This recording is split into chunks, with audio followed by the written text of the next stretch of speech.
Please welcome.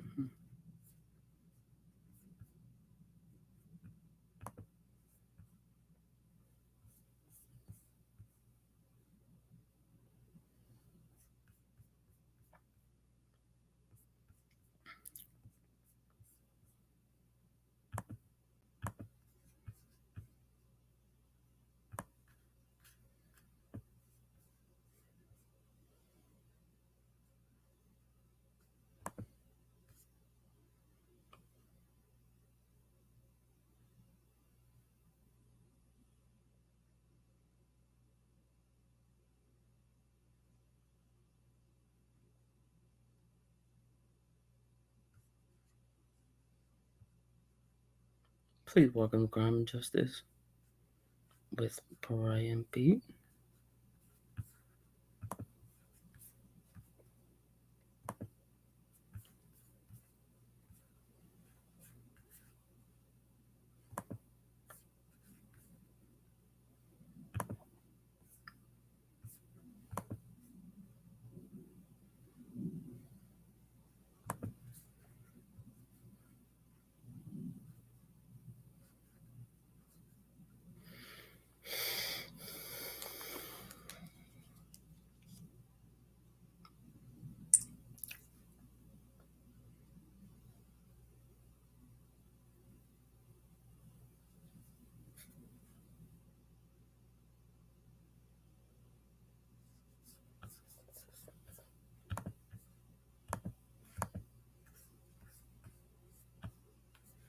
Hey everyone.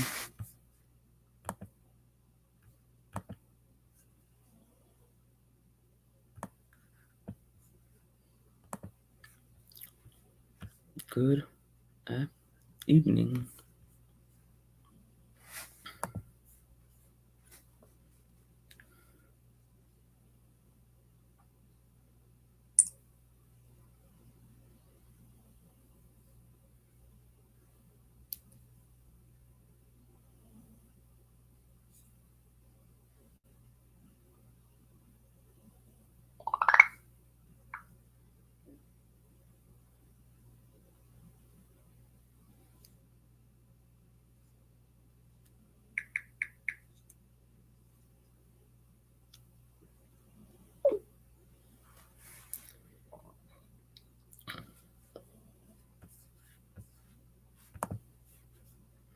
Hi Sean B.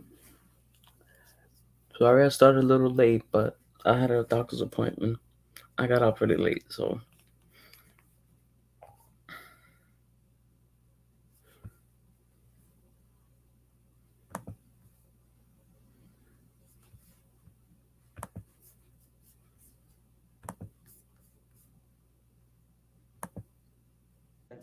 and there's many cases that I have attached that are in that section 8.9, but the most salient comment is, quote, on page 515, a police officer's conduct is rarely relevant to the crime charged, and the officer should not be allowed to repeat statements made to the officer to explain why the officer did or did not do something. Well, the interpreter is unable to keep up, Attorney Schoenhorn, with your presentation. Let me repeat that slowly. A police officer's conduct is rarely relevant to the crime charge, and the officer should not be allowed to repeat statements made to the officer to explain why the officer did or did not do something. Close quote. And then there's also the fact that I then shepherdized, and there's a case that came out in 2021, which I say Stay versus Armador, that repeats that same point. And like I said, I've included a couple of pages here. Why is that important? Because if the state says it has cases to the contrary, well, maybe someone needs to let Judge Prescott know that means that his subchapter is just plain wrong, and it needs to be revised based on whatever cases the state has not given to the court. And we're going to now have this happen with every witness, because we know the evidence, at least we've gone through all the evidence, and to now have to cross-examine about a red Tacoma that this detective knew nothing about until a week or two later, and it had nothing to do with what was or wasn't located.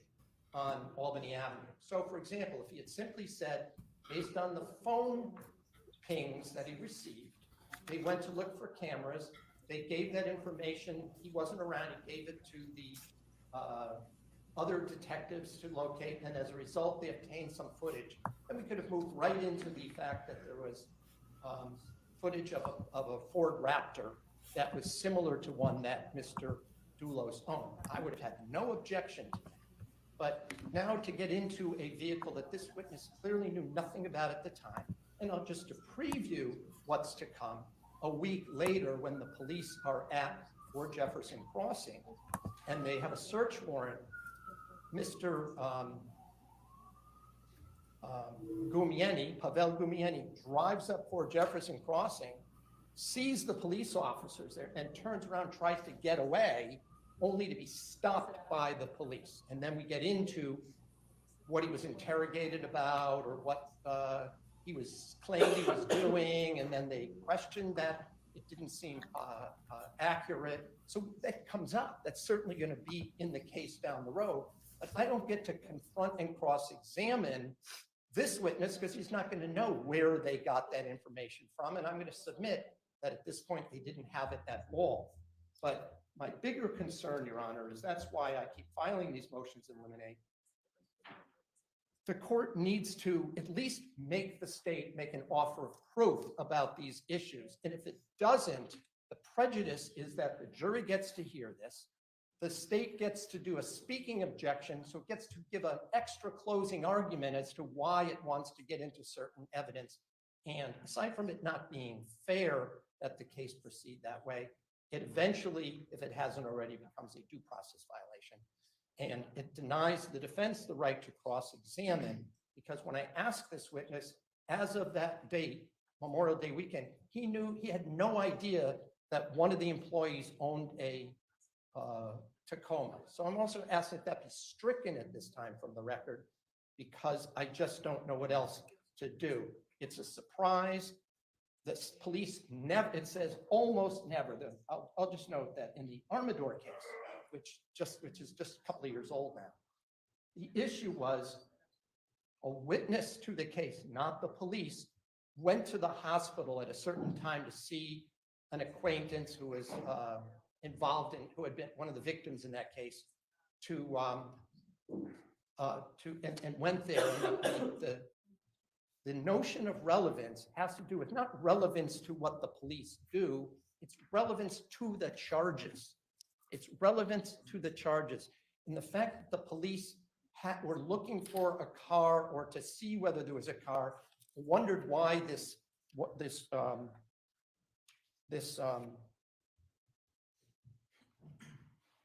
suburban white guy who builds high-end homes is doing in Hartford. And there's also when we got into Hi, Ashley. Thank you for joining us as well. She told the police, yes, she was in that vehicle, suggesting that the only reason to go to Hartford on Albany Avenue is for some nefarious reason, because it's a, quote, high crime area, which I'll note hasn't been true in 10 or 15 years. There's neighborhoods there that may be, but even the notion that Hartford and the main thoroughfare, one of two into town, is a, quote, high crime area, suggests that there's a racial aspect to that testimony. And now I have to cross-examine into that. And I just didn't think that was appropriate, nor did I want to go that way.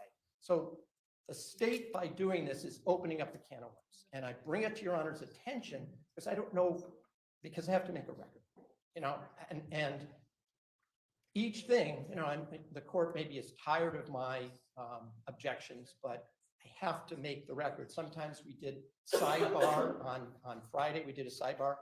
I understand that that was not being recorded by the court monitor, but I don't know that for sure. I think I learned that after court adjourned that wasn't recorded.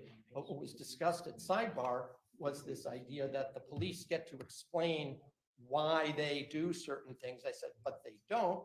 The court said, well, you know, we'll see where it goes, et cetera. These things do need to be decided in advance, because otherwise, once the cat is out of the bag, it's prejudicial. And I just let the court know that, you know, I'm conscious of the concerns I have. I'm trying to defend a client here who we maintain is innocent of these charges. There's maybe a lot of evidence, at least a lot of circumstantial evidence against Fotis Dulos. Maybe in his trial, some of this, the rulings might be more appropriate, but they're not in my client's case. And therefore, I ask the court to reconsider that, to move to strike that, to strike the testimony about the motives, and to not allow it unless the state outside the present jury makes an offer of proof as to why it's relevant, again, to the charges against my client, not relevant to what the police were doing. Thank you. Well, before we hear from the state, Attorney Schoenhorn, the court never tires of objections. Counsel may tire of making objections. Court is never tired of objections. Attorney McGinnis. Yes, Your Honor. Good morning, and may it please the court. I find it a little bit ironic that the defendant would argue that there's somehow unfair surprise to her case in this particular instance. Attorney Manning apparently was up here with Attorney Schoenhorn for the better part of 5 to 10 minutes prior to court opening, and this motion was served on us after the court came out, and we opened court for the day. So, you know, obviously Attorney Schoenhorn has our email addresses. He could have handed us the motion in advance so that we could have had an opportunity to look at some of the citations. I guess for some strategic surprise reason, he chose not to do that. But let me just be heard on some of the substance, Your Honor, because these arguments are becoming more and more unhinged from the defense as this case is progressing. The only person in this courtroom that is injecting race into this proceeding is the defense. The state of Connecticut did not ask the jury to draw any sort of racial inference from the fact that it's a high crime area. I don't know what they're frankly talking about when they say that that somehow injects race into this. I think that that's sort of a ridiculous argument. If Albany Avenue is objectively a high crime area, race has nothing to do with it. And I'll just indicate, Your Honor, for the record that even the title to their motion is misleading because it indicates that they want to preclude testimonial and prejudicial hearsay statements by police officers. Of course, the problem with the title, Judge, is that in order for something to be hearsay in the first instance and thus be testimonial, is that it must be offered for the truth of the matter asserted. And so evidence of information that was relayed to police officers and why they took subsequent action is obviously probative of the issue of the investigative steps that were taken. And, you know, we had a chance to look at Armador during the course of the defendant's argument. And what the case indicates is that it is a fact-specific inquiry and that non-hearsay can be used for the effect on the listener. There is no sort of blanket rule that the defense is asking for. And so if the defense has an issue with a particular line of inquiry taken by the state, they should object. The court doesn't tire from objections, and we should just hear those out as they come along. But this motion, which again was filed just now in court for some strategic advantage on the part of the defense, to not give the state adequate opportunity to look at this and perhaps look at the entire treatise that they cited instead of just the pages that they attached to their motion, is sort of asking in advance to exclude any and all evidence of non-hearsay evidence. And I don't think that that's appropriate, Judge. And I just ask that the court deny this motion with the understanding, of course, that the defense can object if they feel that you know, somehow the evidence is not probative. But I don't see how something could possibly be hearsay if it's not being offered for a hearsay purpose. Let me just respond briefly, Your Honor. Now, it was not my intention to work over the weekend to have to come up with a motion, which when I was down here, I wrote last night and I brought with me this morning. Whether or not the state was in the room for 5 minutes or more before, as Your Honor notes, when the courts came out on the bench, I was still setting up. So pulling things out, et cetera, is what I have to do to get ready. But it's not just the Ardmore case, Judge. It's all the cases cited in what I attached right from the Tate's handbook. It's O'Shea versus Minone, M-I-G-N-O-N-E. It's State versus Robinson. It's State versus Gonzalez with an S. It's State versus Evans, it's State versus Sweeney, and State versus Vega, which is in the Con App case, 48 Con App case. So this isn't one case. This is a long line of cases. And in the Armador case, the court sets forth that police should never be able to, almost never. And then they allowed in a non-police officer to explain why that individual went to the hospital to see the victim because it showed advanced knowledge, which was relevant to the charges against Mr. Armador. So I don't understand even the state's argument. This is also Miss Manning's witness. So I'm not sure why I'm hearing from Mr. McGinnis instead of the lawyer who's propounding that particular evidence, unless the court, then anyone can argue any point of law if an objection is made. And that's not my experience, but if that's the court allows it, I'm not going to stand on ceremony. It's just that we don't have Mr. McGinnis propounding that evidence. We don't have even an offer as to why it was important for that officer to blurt out something that that officer had no knowledge about at the time. It's being done as self-serving to try and create a closing argument when there's no evidence to support it. If then the officer even had said, we then saw a red Tacoma in the video and that's why we seized it. The next group of questions, he's going to be asked to describe what he saw in a screenshot of a video. That's where we ended for the day. And again, it's going to be the same issue. It was seized and someone else can testify. And I'll note, I've agreed with most of these witnesses. They don't have to call the store owner or the owner of the camera system to explain it. I've offered to avoid that step. But if the court is going to allow witnesses to basically ignore the relevance and hearsay rules, then I'm going to no longer agree to that. And then they're going to have to call each camera owner to authenticate what's in there, because otherwise there's nobody to cross-examine. So I stand by my arguments. It seems to me that it's black letter law, at least in Connecticut, that it shouldn't be allowed. And they're going to do this with every witness. They're going to do it with every witness, every police witness. Just briefly, Judge, a couple things. To begin with, as I recall, Attorney Schoenhorn argued a motion in limine the other day with respect to a witness that Attorney Felsen was going to be handling. So I'm not really sure what he is indicating when he says that it has to be one witness. If we're dealing specifically with motions, Your Honor, the court has allowed counsel the leeway to argue those motions, and the defense actually took advantage of that very fact the other day. So I'm not really sure where they're going with that. But I'll also just note that the motion itself is written not just specific to Sergeant Ventresca. As a matter of fact, I don't see his name even mentioned in the motion. It is for all police officers. So the idea that the state, can't have someone else argue it, I think, is a little bit specious, quite frankly. And I'll just note, Your Honor, that the defense is, essentially trying to engage in legal extortion by indicating that they're going to renege on their previous agreements simply because the court is overruling objections. I think that that's, frankly, low rent. And I'd like to just address the merits of this, which is this is a fact-specific inquiry, whether or not something is effect on the listener, something for the court to decide. If it's relevant, if it's the danger of unfair prejudice outweighs it, those are the inquiries the court has to do. And I'm asking that the court deny their motion without prejudice, and they can raise these objections when they come up. Thank you. The court will first address motions in limine in general. A motion in limine is designed to exclude from even the jury's hearing certain evidence that is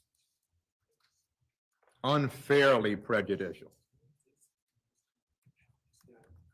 For example, we had an example earlier in the trial. If the motion in limine called for exclusion of all evidence concerning marital discord,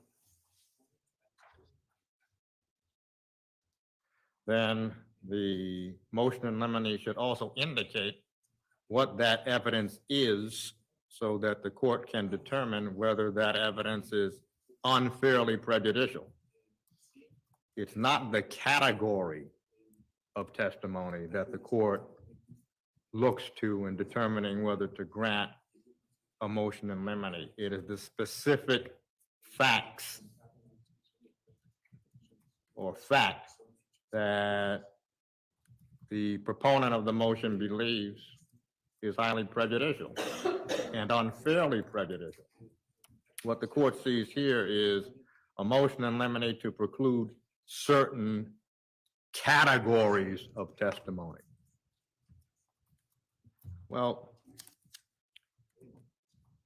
as both counsel are experienced, both counsel are not trying their first case.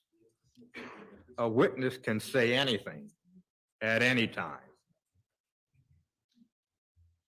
It is not the court's role prior to hearing the evidence to help draft a script for a witness or a category of witnesses. A witness can begin to testify before a question is asked. It's not the court's role to stop the witness. The court is not counsel. It is not the court's role to pave the road for the state, and it is not the court's role to pave the road for the defense. It's not the court's role to set a pick, to use a basketball phrase, for the state. It's not the court's role to set a pick for the defense. That is left to the skill and experience and the training of counsel to bring an objection to the attention of the court by objecting.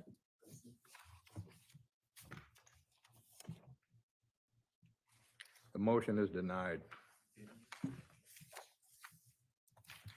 You can bring the jury in, please.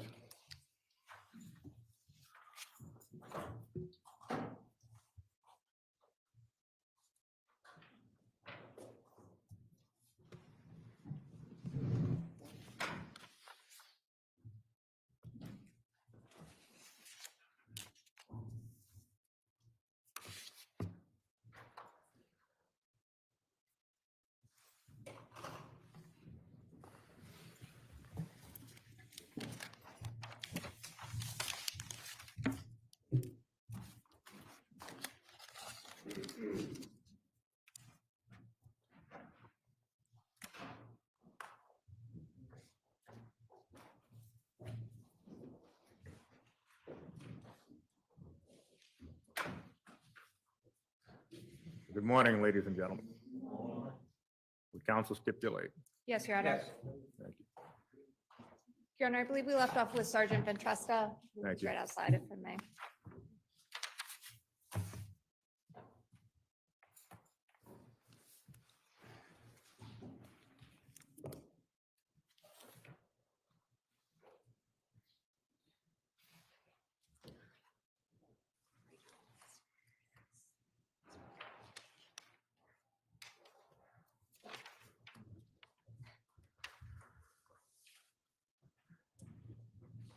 And Sergeant Ventresca is still under oath. You may be seated, Sergeant. Sir Honor. May I inquire, Your Honor? Yes. Good morning, sir. How are you? Morning, how are you? Just a couple questions. When we left off on Friday, Oh, I can't hear you with this gentleman talking right in my ear. I'm sorry. Sorry. Sir, with respect to when we left off on Friday, we were talking about 304 Albany Avenue. Do you recall that testimony? Yes. Based on what you learned from 304 Albany Avenue, what did you do? I alerted the Troop L Major Crime Office, and I wanted to get a detective sent over to 304 Albany Avenue to pull that video. And When you said Troop L, what is that? Litchfield, Western District Major Crime Field Office. Okay. Is that part of Western District Major Crimes that you are? Yes, And are you the sergeant in charge of that, Troop L? not Troop L, no. Which sergeant is in charge? Sergeant Bisson. And at some point, did you receive information from that, from a officer with respect to 304 Albany Avenue? Yes, Who was that officer? Detective Fitzsimons. Without telling me what he said or gave, based on that information, did you take any steps? Yes, so it was the Thursday, the 30th, when that detective learned of that, what was on that video. There was a vehicle in question. I alerted Central District Major Crime, which is the Troop H Field Office, to get a detective over to Hartford C4, the Hartford Capital City Command Center. And what day was that? It was Thursday, the 30th. Did you ever send anybody from Western District Major Crimes to C4? Yeah, I sent Detective Butin on Friday, the 31st, to go to C4 as well. Detective Butin, is he assigned to your unit? Yes, Western District Major Crime. He was assigned to the Troop G Field Office. I have nothing further. Thank you. Okay. Cross-examination.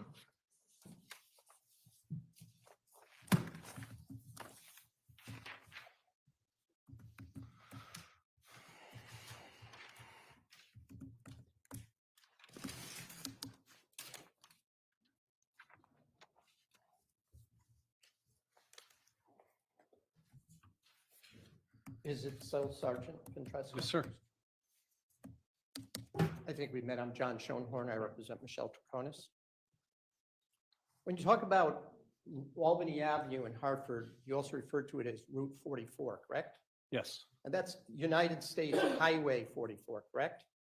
I would assume so if it's 44, yes. What's US 44, Yes. right? And that's a major thoroughfare between Albany, New York, and I believe it goes to somewhere near Providence, Rhode Island, doesn't it? I don't know. I where take it you've goes. never had to be a trooper in Eastern Connecticut, right? No, never. So that would be covered by troops that you visit very seldom, like Troop C, right? Troop K, that part of the state, It's covered by those troops, yes. but not you. Not me. All right. But you also know that this is a major thoroughfare, multi-lane from Avon across Avon Mountain, right? Right. And you said you were at one point at Fort Jefferson Crossing where my client and Mr. Dulos lived, right? Right. And then if you take the side road Deer Cliff, you come to Route 44, isn't that right? Correct. And then you take Route 44 down, it's at least, it's a 4-lane road, right? I'm not sure of the lineage on 44. But it's a major thoroughfare, I right? would say it's a major route, yes. And then you come into West Hartford, right? Yes, east of Hartford, yes. Or The west of Hartford, I'm west- sorry. I was gonna say West West Hartford, Hartford would is be in- west would of be west Hartford, of yes. Okay, fair enough. Right. And then you stay on Route 44, it becomes a commercial area in West Hartford, right? Yes, And then you get to the University of Hartford, right there on Albany Avenue, isn't it? Right there in the corner? I'm not sure the exact address, but I know UHAR is in that area, yes. UHart, that's a fairly large private university right there, right? I don't know if it's large, but I know it's a private university. Well, it's large Yes. landscape is what I mean, like land. I don't know right. the acreage. Fair enough. And then you cross the, I guess it's the Park River, and then that becomes Hartford right there, doesn't it?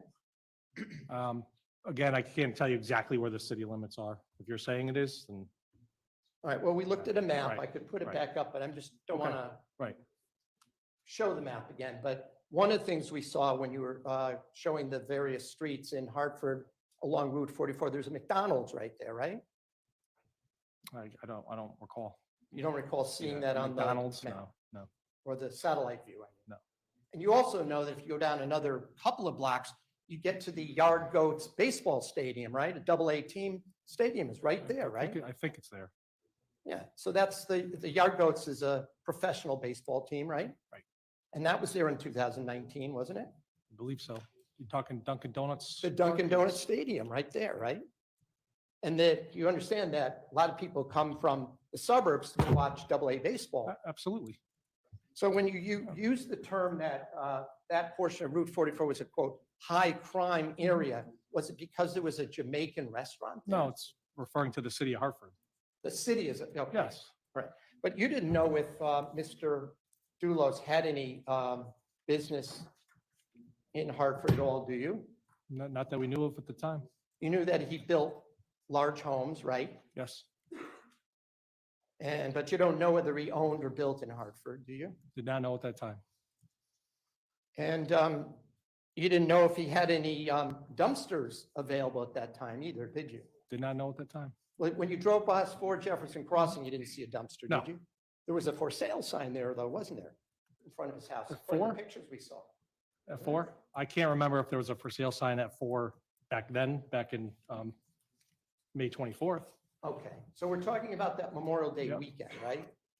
Correct? Correct. And you did go past 80 Mountain Spring Road, right? Yes. And you knew that was a house that was being built or had just been built by the Ford Group as of that date, right?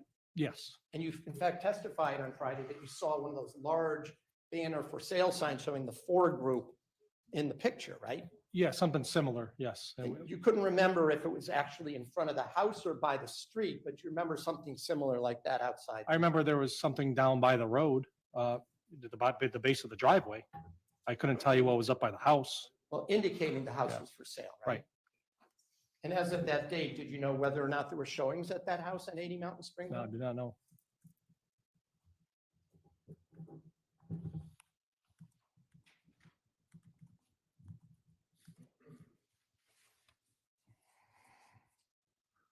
You were also testifying on Friday that were different kinds of cars that you believed were, quote, I think you used the word affiliated with, unquote, Mr. Dulos. Is that right? I would say that's right. Yes. Yeah. You mentioned a red Tacoma as one of those cars. Remember saying that? Yes, sir. Now, as of Memorial Day weekend, you didn't know anything about a red Tacoma belonging to one of Mr. Dulos's employees, did you? Yes. That weekend you found out Yes, about that it? Sunday. Or I'm sorry, that Monday. Not the weekend, but the Monday. But when you were driving around on, I think you said the weekend, No, right? yes. You were looking for cameras and whatnot, right? You didn't know anything at that point about. Not on Sunday about the red truck. And you knew that belonged to an employee of Mr. Dulos We named learned Pavel. that on Monday. Named Pavel Gumieni, right? Yes, yes. Just, it wasn't registered to Pavel. It was registered, well, that's another. It that was wasn't registered to Pavel. Pavel's wife. Yes, Correct? correct. It was not registered to Mr. Dulos, was it? No, Wasn't registered to Michelle No. Troconis, and it wasn't registered to the Ford Group, the company. no. Did you look into any other vehicles that were owned by other employees of the Ford Group at that time? Yes, we did. That weekend? That weekend, when we set up our command post, we put every employee that was listed on the Ford Group website on our whiteboard. We looked into every employee, and in fact, we sent leads out that weekend to start interviewing those employees. And part of that process, when we put them on the whiteboard, is to gather intelligence through law enforcement databases and searches to determine what vehicles people drive, where they live, what their phone numbers are, et cetera. Were you looking for other vehicles of the other employees as you drove along Albany Avenue on Route 44? No,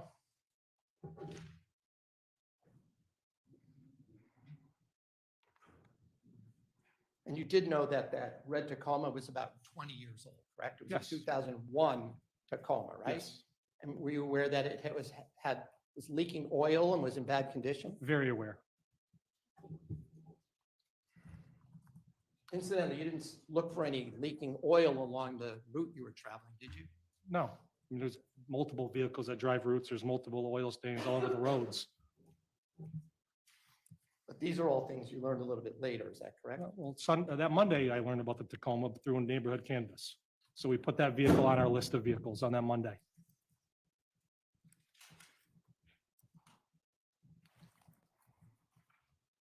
By the way, you didn't know whether Mr. Dulos had ever been known to dump construction garbage at locations where he should not have been doing that, did you? Not that day, no.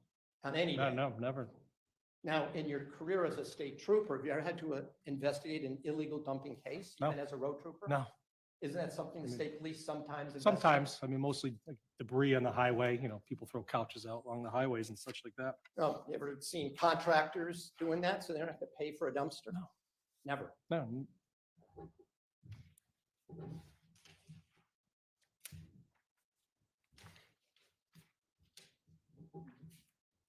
And so that we're clear, you said that when you saw the camera on the Jamaican restaurant awning, you said you referred it to, I think you said Troop L. Is that what you said? You mean yes. Troop H in No, Hartford? Troop L, Western District Major Crime Field Office. Well, wasn't Troop H just right down the street from where the Albany Avenue is? Like maybe 6 Washington, I blocks? think it's on Washington and Hartford. Yeah, isn't Washington, it's right near the Capitol, right? Yes, And you didn't contact them. no, And incidentally, on May 31st, 2023, was Detective Fitzsimons assigned to the Western District Major Crime Squad? on May 31st. What year did I'm you say? sorry, let me rephrase that. On May 25th and 6th, when you asked him to go look for cameras. He was assigned to Western District He Major was. Crime Squad, yes. And was he assigned as a detective or as a trooper at that? Detective in the Troop L Field Office. I just have a moment. Okay.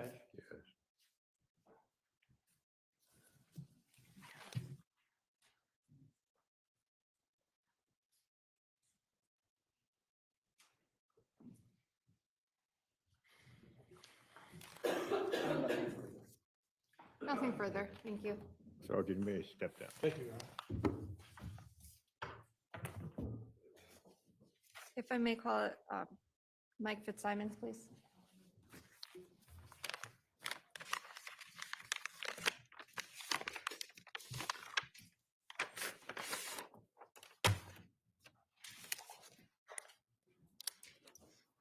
If I may have a moment, Your Honor. Yes. Hi, everyone that's here.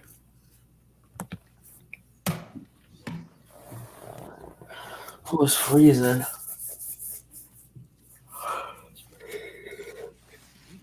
Hey, Ashley.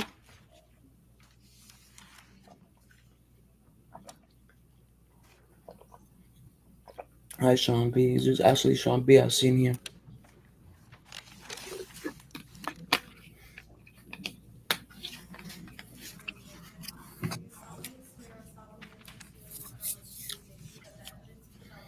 It is freezing.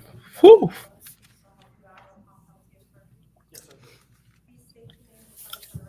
Michael, M-I-C-H-A-E-L, Fitzsimons, F-I-T-Z, S-I-M.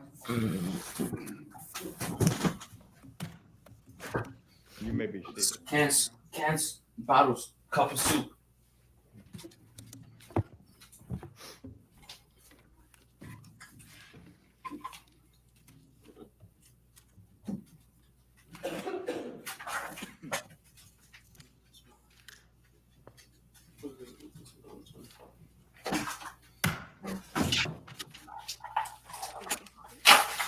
Your Honor, may I inquire? Yes. Thank you. Good morning, sir. How are you? Fine, thank you. Mr. Fitzsimons, did you previously work for the Connecticut State Police? Yes, I did for 25 years. When did you part company with the Connecticut It State will Police? be 2 years, March of this year. Did you retire? Yes, I did. And at what rank did you retire at? Detective. And was there a particular division of the Connecticut State Police that you worked at when you retired? The Western District Major Crime Squad. And what troop were you assigned to? I was assigned to the Troop L office, Who was your supervisor? Sergeant Al Bisson. And could you briefly just describe to the jury some of your training and experience as a Connecticut State Police So- officer? Initially, I was hired by the state police. I attended the State Police Academy. There we're trained and tested in all the academia skills and procedures necessary to become certified as a state police officer. I successfully completed the training academy. When I graduated the academy, I was assigned as a patrol trooper. I was initially stationed at Troop L up in Litchfield. I was there for approximately 8 years. Throughout my 25 years, I've had several several assignments from, I was a K-9 handler, a member of our state police tactical unit, and an instructor at the academy as a firearms instructor. For the majority of my career, actually 16 years of my career, I was with the Western District Major Crimes Squad. Thank you, sir. If I could just have one moment. Yes.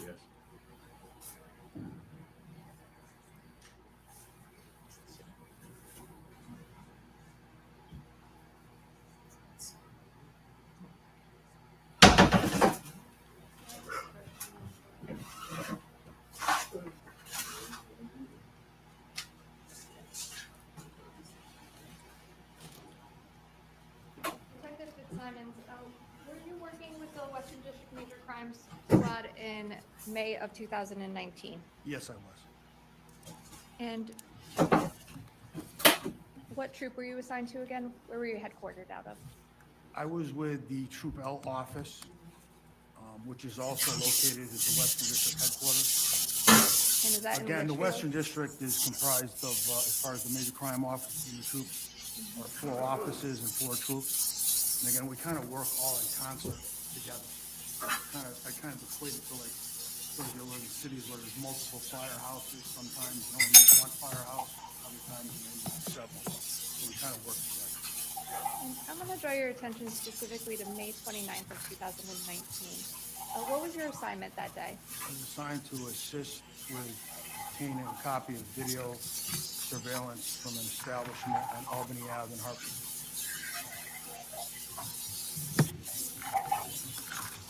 And what was that address, sir? The average was 304 Albany Ave, and where I was supposed to meet, the name of the establishment was Benji's 2 Seafood Restaurant.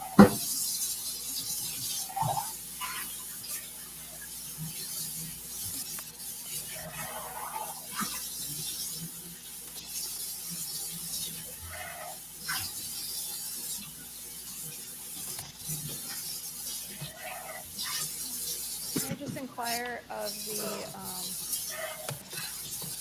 the court and all the TVs are on? Court monitor is on. It is. Thank you. Thank you. Do you have it?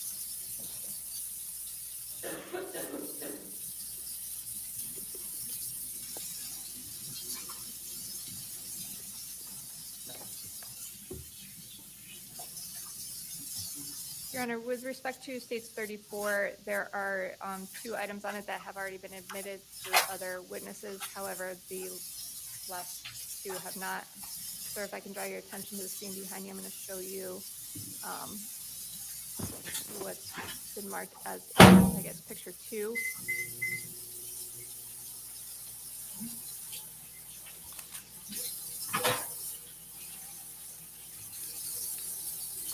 Do you recognize what's depicted in that photograph, sir?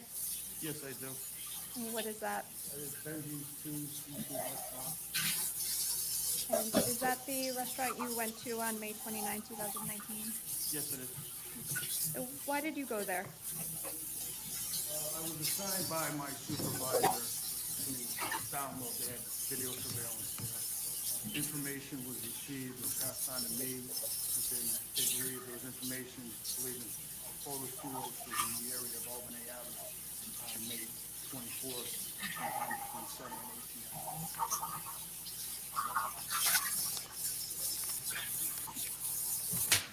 Now, did you speak to anybody at the restaurant without saying what they said, please?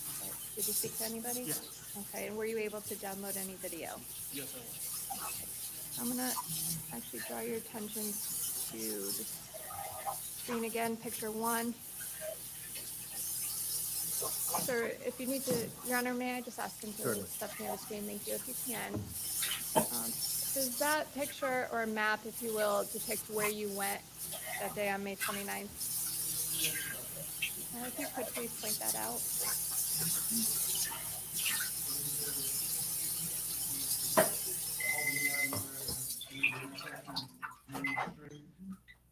If I can. Where the knife and fork are. It says Island Fish Head Jamaican Restaurant, sir. Is that the restaurant you went to? It was called, as far as I know, Benji's 2 Seafood Restaurant. I don't know when. Okay, and that would be the Benji's in picture 2. Yes. At the 304 time. Albany Ave. So in 2019, is this what the intersection of Albany and Green looked like? Yes. Thank you. Now, sir, with respect to you can have a seat. I'm sorry, thank you. Did you look for a specific time frame? Yes, I did. What was that time frame? Time frame was between 7 and 8 p.m. on May 24th. And did you ask for a specific between 7 and 8 p.m.? Normally, I kind of create a buffer, so I probably have sometime around 6:48, 6:45 to approximately 8:25. I usually give about a 15, 20 minutes on each end just to account for any anomalies. And did you watch the video on scene while you were there at the No, I didn't. restaurant? Okay. With respect to that day when you received the video, what did you do next? Once it was downloaded onto some drive or flash drive, I transported it to my office in Litchfield. Once I got to the office, I inserted it in my computer, viewed it on the screen to make sure I had a copy. I wasn't coming back with an empty thumb drive. Once I saw that I had a recording, I made a copy of it, a working copy, and then what I do with the original is I take that and put it in evidence. Was the video continuous or motion activated? I'm mute myself. Nobody hear me eat. And did you review that video? I did. And where were you when you reviewed that video? I was at my office. Did you have a specific assignment in your review of that video, or was there something in particular you were looking for? I was reviewing the working copy. Again, I wanted to make sure that I successfully made a copy. Again, we'll make copies of the original, that way I can disseminate it to the lead officer or counsel, what have you, down the road. That minimizes damaging or losing the original. Again, the original was evidence. So as I was going through the working copy, ensuring that I had successfully downloaded it, I was aware of the vehicle, one of the vehicles, or the vehicles Fotis Dulos had registered to him. And then while going through ensuring the copy, I noticed one of Fotis, what appeared to be a vehicle consistent with Mr. Dulos's vehicle, What type of vehicle was that? a black Ford Raptor. Do you recall what time that vehicle or a vehicle consistent with It was approximately 7:40 p.m. and after you saw that on the video, what did you do, if anything? So reviewing it, kind of monitor it, and as the vehicle had made a U-turn, it was coming back. Your Honor, I'm going to object to him giving a narration. The video will speak for itself. So the fact that he reviewed it, he logged it in, I assume that she wants to show the video. I'm not objecting to that, but I object to a sort of running sideline play-by-play. That's fine, Your Honor. It be states 35. I can play that now with, Thank you. It's No sustained. objection. thank you. I can, sir. I'm going to draw your attention to the screen behind you.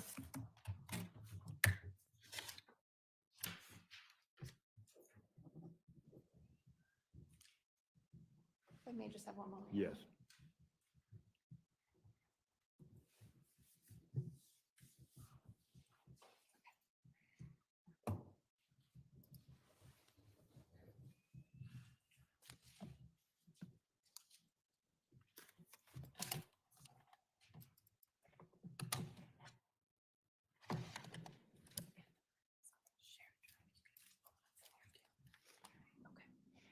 Okay, sir, do you recognize what's depicted on that screen?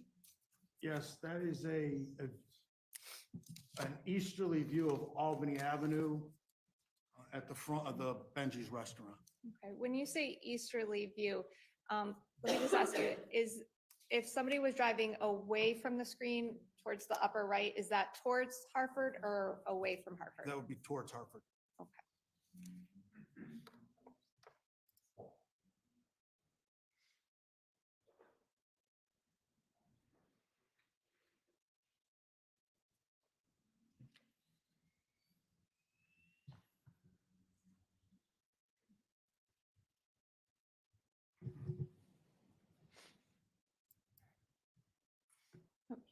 I can, I hit the wrong, I apologize, Your Honor, I hit the wrong button. Okay, I'm going to stop it there, sir. If you wouldn't mind, Your Honor, may I ask him to go to the Yes. screen? Sir, if you can, just on the upper, if you could point on the upper left-hand corner of that video screen, what does that time, is that a timestamp? Is that, The upper left, the 05/24/2019 is the date and year. Friday, Friday, and then 07:40 and 55 seconds PM. now, after you watched this video, sir, did you take any screenshots of the video? Yes, I did. And what did you do with those screenshots? Once I took the screenshots, I'd saved them, printed them out, and I ultimately disseminated it to the Troop G office.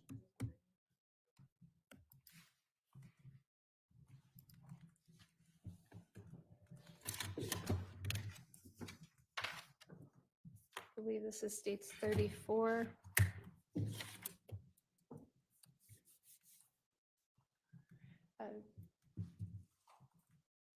Your Honor, at this time, there are 2 items on states 34 that are for ID only, unless council has no objection at this point. No objection. Then if we can move the entire of states 34 as a full exhibit, those 2 items that the state is planning on introducing at this time also appear on Sergeant Ventresca's as ID. But if they are moved as full now, States 34 will be admitted as a full exhibit. thank you. Sir, I'm going to show you what's been marked as picture 3 out of states 34. Do you recognize that? Yes, I do. And what is it? That is a screenshot of the Ford Raptor. Is that the screenshot that you took Yes, it is. and disseminated? Yes, it is. In picture 4,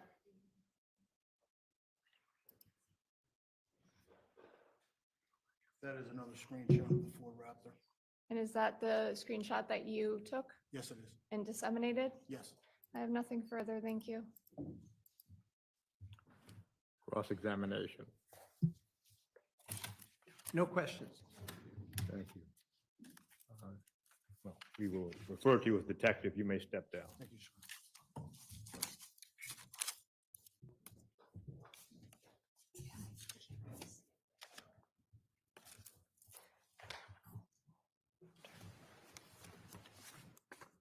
And Your Honor, I believe if I can, Josh Quint, please.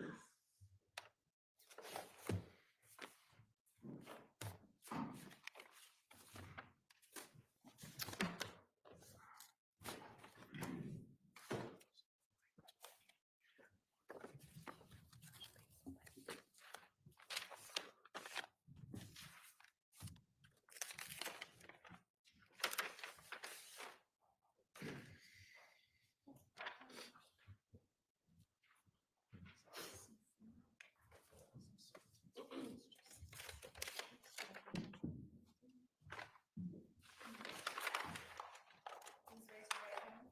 Do you solemnly swear or solemnly sincerely affirm, as the case may be, that the evidence you shall give concerning this case shall be the truth, the whole truth, and nothing but the truth, so help you God, or upon penalty of perjury? Please state your name and spell it for the record. Joshua, last name Quint. And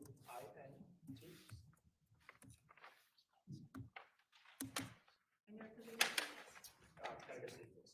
And you may be seated. Thank you.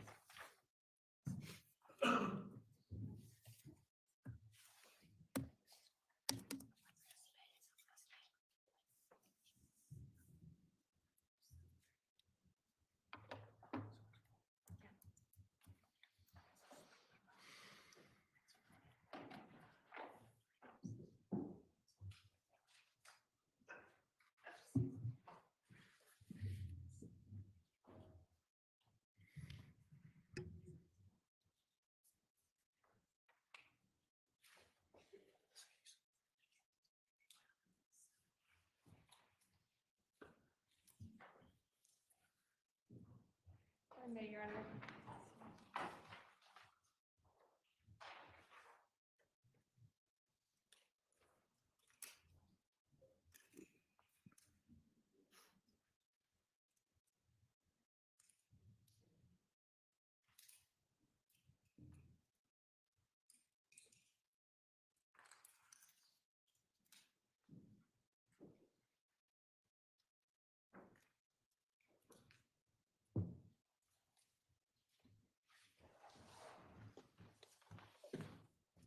sir. How are you? Good morning, ma'am.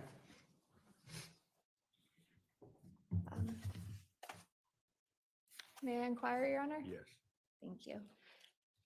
Mr. Quint, by whom are you currently employed? The Connecticut State Police And how long have you worked for the Connecticut State Police? for about 6 months. For about 6 months? All right, what's your position with the Connecticut State Police? I currently work as a criminal analyst for the state police. Okay, what is an analyst? An analyst provides investigative support to detectives, troopers, patrol officers.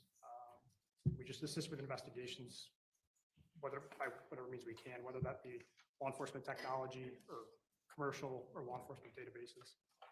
Are you a sworn police officer? I am not. So prior to working for the Connecticut State Police, what did you do? I worked for the Hartford Police as a crime analyst. And I spent 6 years there Particularly where? at the Hartford Police Department. Our unit was called C4. What is C4? C4 is the Capital City Command Center. Hence the 4 Cs? Yes, ma'am. Okay. How long did you work at C4? For 6 years. About 6 years. Could you just explain what C4 is? Yes. So C4 is a unit which is assigned to the Hartford Police Department. We fall underneath the Vice Intelligence Narcotics Division for the Hartford Police. The room, it's a big room at Jennings Road for the police department. In there's a bunch of TVs, a closed circuit camera system, which belongs to the city of Hartford and the Hartford Police. And then there's a team of analysts and detectives that work in that office collaboratively together to help solve crime. With respect to all the video screens, what is it showing? A lot of them are city cameras, so they're on public poles throughout the city. And is it a continuous or real time? Yes, the feed is real time. What areas do the video cameras cover? They're placed all throughout the city in different places. It's mostly based off of infrastructure and where we could place cameras. And a lot of it is based off of data that we have for where violent crime occurs. Are the cameras motion activated or continuous? So the cameras are motion activated. When enough pixels are activated through the camera tells the recording server to record the video stream that it's getting. And are they retained, the video? Yes. For how long are they retained for? Up to 30 days. Does C4 also do other things, by the way, besides video surveillance? We do. So we help provide, like I said before, commercial databases, law enforcement databases, so checks into those databases. In addition to that, phone forensics, video enhancement forensics, and just kind of helping detective solve their crime, whatever it may be. And with respect to being an analyst, could you briefly describe some of your training and experience that led you to be an analyst? Yes. So my technical career started on the early side. I worked for Apple for a very short period of time through college where I worked on phones.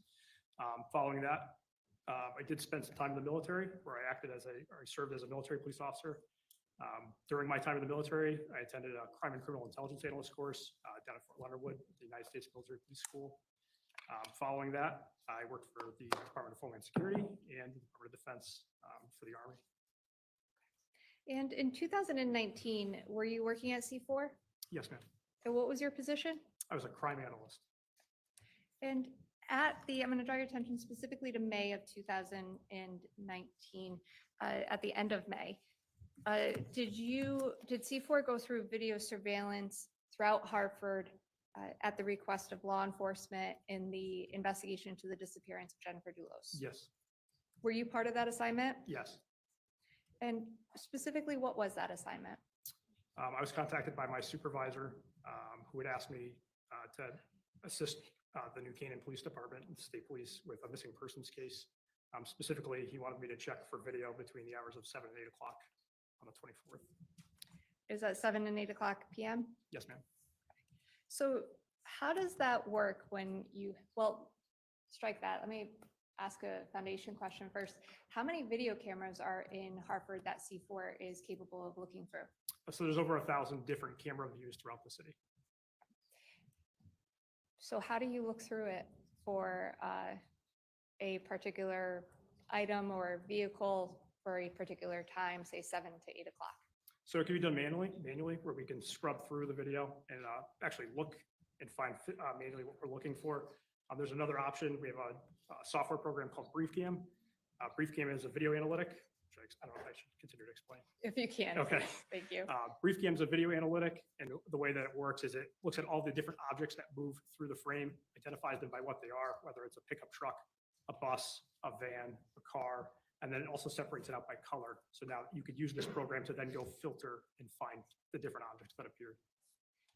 And with respect to BriefCam, are you trained in it? Yes, not formally, but on the job training. Okay. In fact, did C4 help develop BriefCam? We worked with the company to help further develop their platform after they let us to start using the program. And with respect to the, was BriefCam something that you used for Yes, this on a daily assignment? basis. Yeah, yes, And for this assignment as yes. well? Okay. So what did you do? So we were given at that time frame between 7 and 8 o'clock PM to look for, specifically the assignment was to look for a black pickup truck, a black Ford Raptor, a white Jeep, and a black Chevy Suburban, and find something that fit those descriptions. What day were you given that assignment? I don't remember the exact day. Enjoy your dinner, Sean B. What are you having? Well, let me ask this. Was it after May 24th? Yes. Okay, I'll move on. Now, with respect to the use of BriefCam, was that utilized in the course of this assignment? Yes, And as a result of using BriefCam, was a video footage developed during the time of 7 o'clock and 8 o'clock? yes. Okay. If I may just have a moment, Your Honor.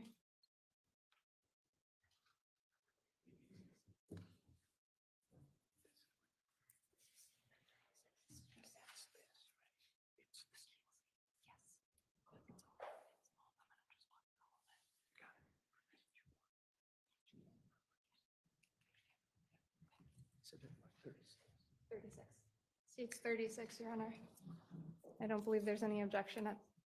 I'm looking at it right now. Let me just have one more moment to make sure. Running out of, which one goes to here? This one? Yeah. I don't have an objection to this. Thank you. States 36 admitted as full.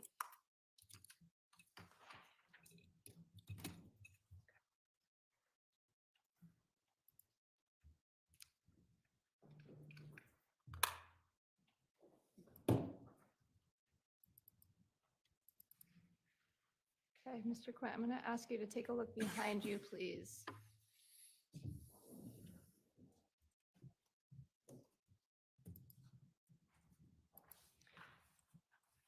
All right, states 36. What are we looking at? So this is the video management system. It's called Milestone. This is where all of our cameras that we live stream into the PD. This is the system that they're stored in. It's where we can export video from and pull up different views and look at the video.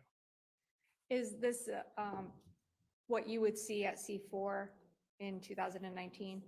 Particularly for this case, yes, this would have been the streams that we would have pulled for that. Okay.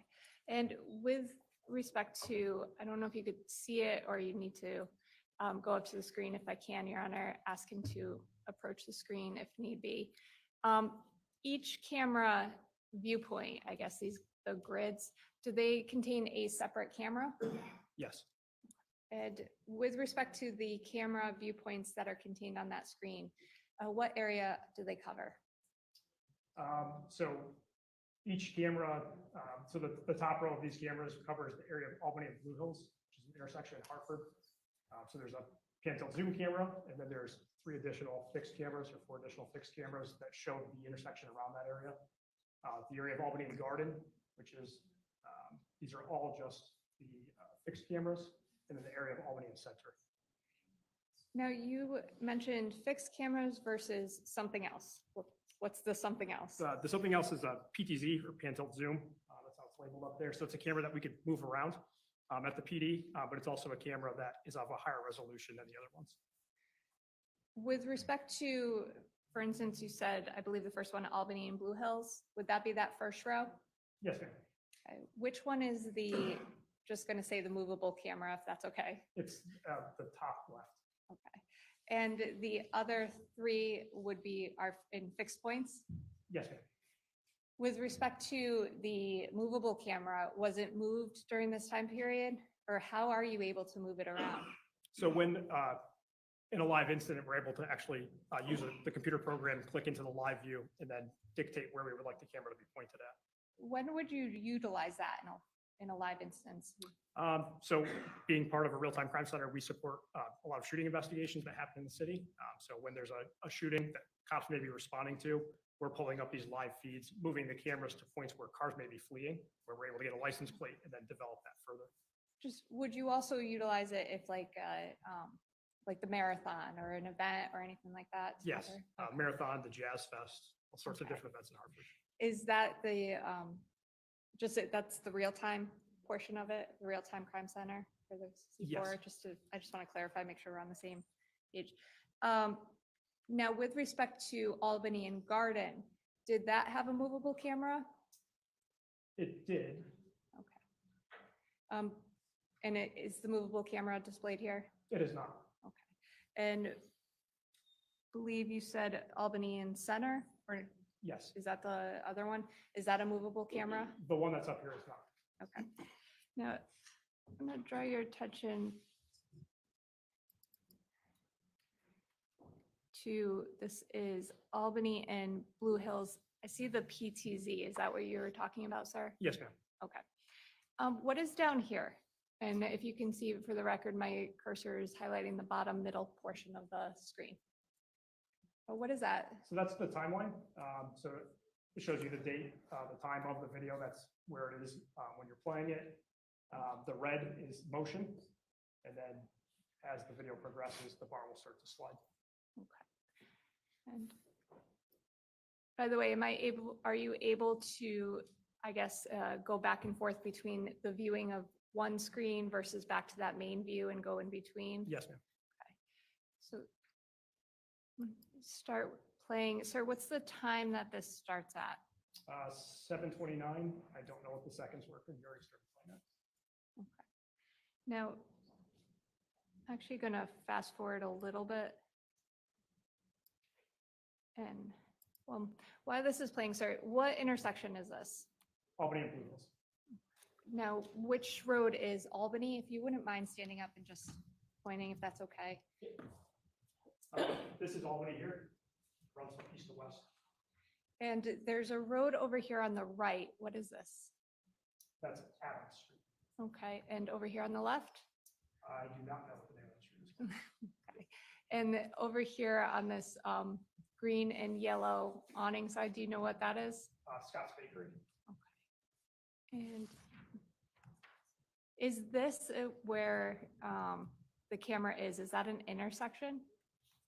Yes, it's pointed just past the intersection. The intersection would actually be below the view. Okay. And if you were traveling, say, up towards the middle of the camera, that way, if you see the cursor going upwards, is that towards Hartford or away from Hartford? That's away from Hartford. Okay, so Hartford would be coming towards the bottom portion of the screen? Yes, ma'am.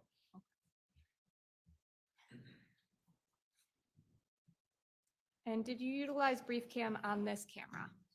Yes.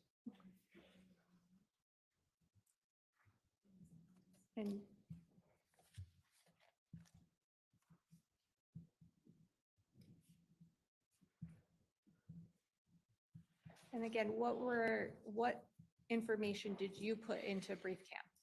So we were given a time frame between 7 and 8 o'clock, specifically to look for a black truck or a black Ford Raptor, a white Jeep. Was it, well, with respect to the black Ford truck, were you giving the information of a black Ford truck or a black Ford Raptor? We were given specifically a black Ford Raptor. Okay. And is this the video that brief cam gave you? Yes.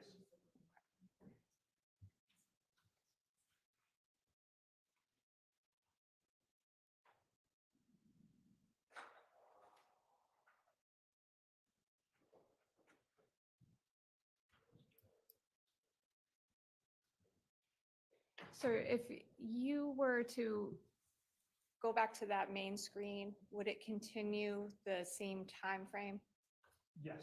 Okay, if you can have a seat, sir. Or I might just, I'll probably be asking you to get up again. But- So if I go back to the main screen, the camera view right next to it, is that time now, I paused it at 7:32:05. Is that time picking up at 7:32:05? Yes, ma'am, it's a continuation. It's a continuation, okay. And with respect to this camera, if I can, where is this camera located? So this is the southeast corner, right behind the telephone pole would be at McDonald's. And what road is this vehicle turning down? This is Milford Street? And is this one of those cameras that can be moved? No.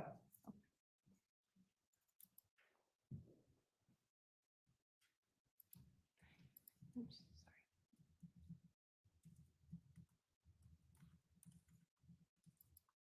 Now, does Albany Avenue have cameras, or I'm sorry, not Albany Avenue, does C4 have cameras down that street, that Milford Street that was in that direction? We do not.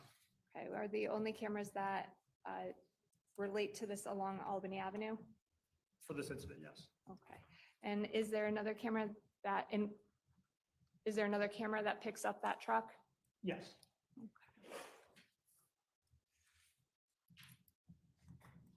Now, you mentioned the McDonald's, is that, That was, yep. okay, so we're still at the same intersection, sir. Where is the Milford Street that the truck went down? So it would be on this side of the field.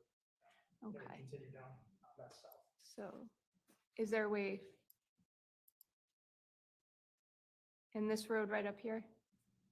That's a plaza entrance. Oh.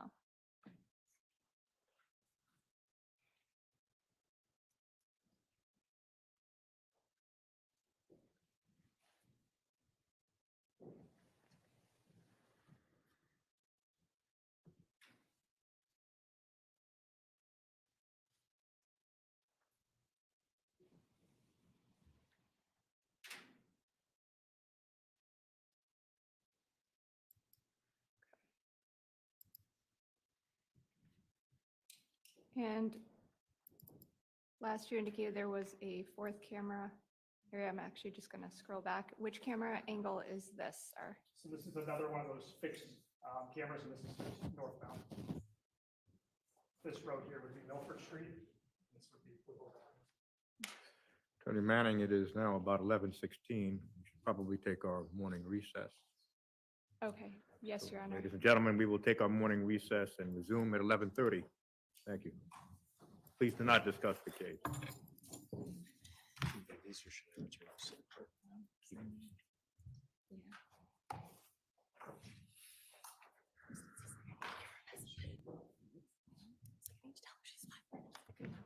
Oh, that's okay. I didn't realize the time was. All rise. This honorable Superior Court now stands in recess. Please exit the courtroom.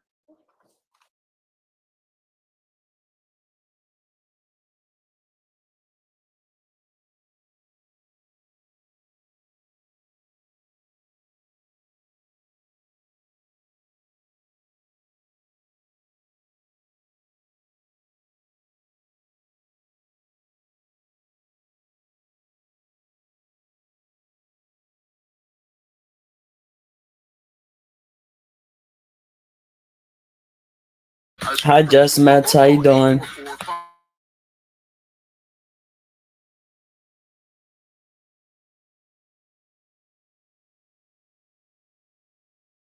Which camera, sir? It picked it up at both Albany and Garden and the intersection of Albany and Center. Okay. Let's see if I can. What camera angle is that, sir? So this is the intersection of Albany and Garden, and this camera is faced westbound and also kind of covers the south part of Garden Street. If you wouldn't mind, Yes, sir, which street is Albany Avenue? this is Albany Avenue. And same questions as before, if you're driving upward away from the camera, is that towards Hartford or away? Going Westbound would be away from Hartford, so that would be going towards West Hartford. So going towards Hartford would be bottom of the camera. Correct. Okay, is this on the same side as the last one, basically? Yes, it's on the south side. Okay, and this road that intersects with Albany over on the left, Garden Street. that's Garden Street. And this establishment, do you know what it is? It's had a bunch of names over the past couple of years, so I don't know what it was called then. And I'm actually gonna increase the time to 7:38. So for the record, 7:38:08.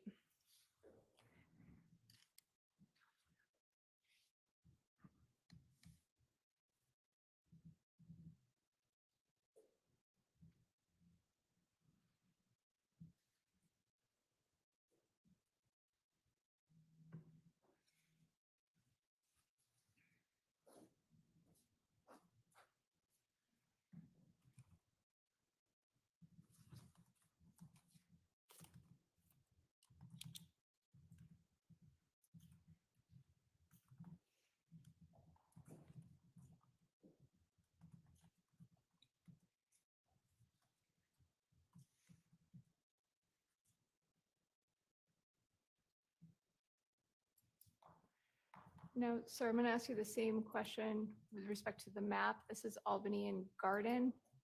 Yes, Is that depicted on the map on States 34? it is. Albany and Garden is the intersection here. Actually gonna, which side of the street is the camera angle, sir? So the camera is on the southeast corner. And Garden Street, if you could just point it out. Yep. Garden Street is here. This is Albany. Okay, thank you.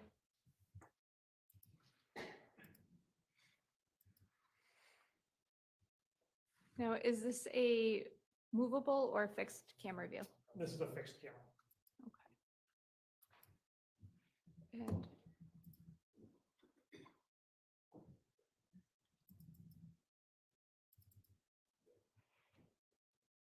what camera angle is this, sir? So this is another fixed camera view, but this is faced east. And the road on the right? This, you're talking about this one? Yes, please. This would be Garden Street. This is Albany Avenue. And same questions, Albany Avenue, if you keep driving straight, does that go to the Hartford or away from Hartford? It's still going further into Hartford. Okay. Now, is this a view that Brief Cam picked up? Yes.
Actually, I'll go back a little. This camera view, sir. So this is another fixed camera at Albany and Garden, and it covers the eastbound direction and northbound direction. This is Albany Ave, this is Garden Street. Okay. This isn't one of those movable ones? Correct. Okay.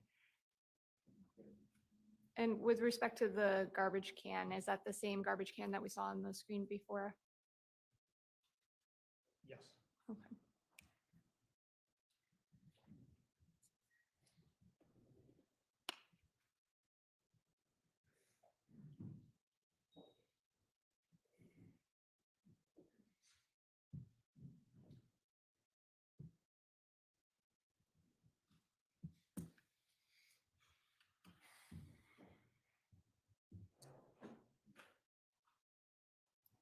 Now I have a quick question, sir. Do you see that black truck that's on that screen? Yes.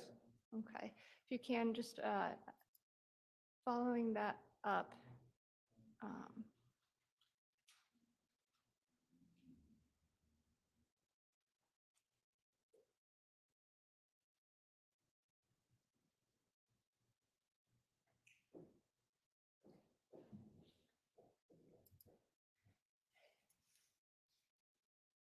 What's the difference between the two? Did Brief Cam pick up that other black truck? It did as a black. Okay, but not as a Ford Raptor? So Brief Cam doesn't specify make and model of vehicle, just specifies black or pickup. There's a few things that are unique about the Ford Raptor compared to the other truck. And what was that? The tonneau cover in the back, the covering on the bed of the truck. The Ford Raptor has hood scoops on the front, so little indentations on the front of the hood. Okay, and so when you're going through this video, were you looking at all the trucks that were black and pickup trucks? Yes, that's where we started.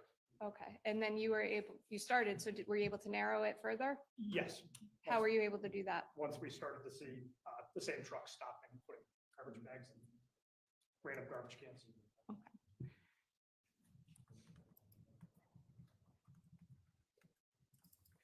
So what angle is this? So this is a fixed camera at the intersection of Albany and Center, and this camera is faced westbound.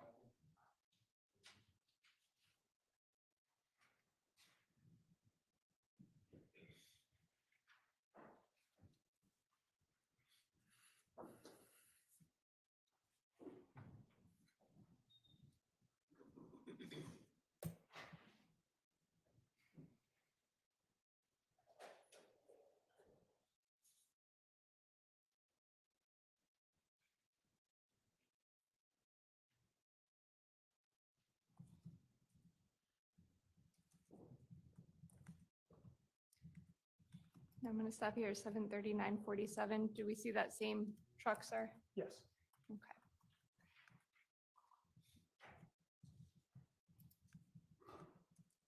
Is that the truck that I pointed out before? I believe Is so, it the yes. same? Okay.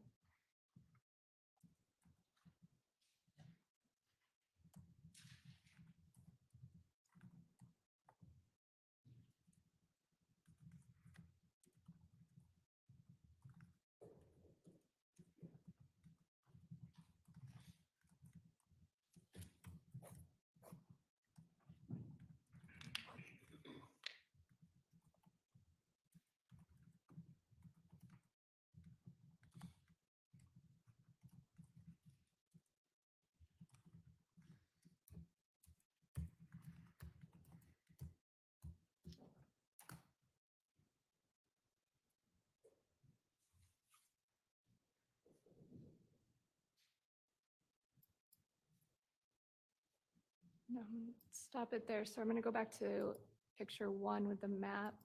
If you can, is the area of that intersection depicted on this screen? Yeah. It's going to be over here. Yeah, it's about the camera's about here. Okay. It's in between Green and Center. So Green Street is right here. Yes. Where is Center? This is Center Street here. Okay. Goes north-south. And this restaurant, Island Fish Head Restaurant, do you know, if you do, if that was Island Fish Head Restaurant I in don't believe it was. 2019? I'm sorry? No, It wasn't, or you don't know? I don't know. Okay, thank you. Okay.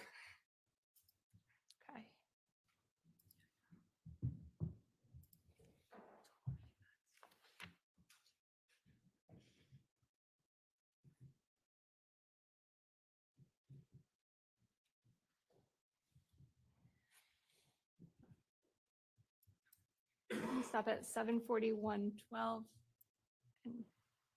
Sir, what street is this? Green Street? And again, if you were driving, let me zoom back in. If you were driving Albany Avenue going to the left corner, upper left corner, which direction are you traveling now? So if you're traveling this direction, it would be traveling west. Okay, is that towards Hartford or away? It would be towards west. West Hartford? Yes, Okay, so if you're traveling towards the bottom right, would that be into the city of Hartford? yes.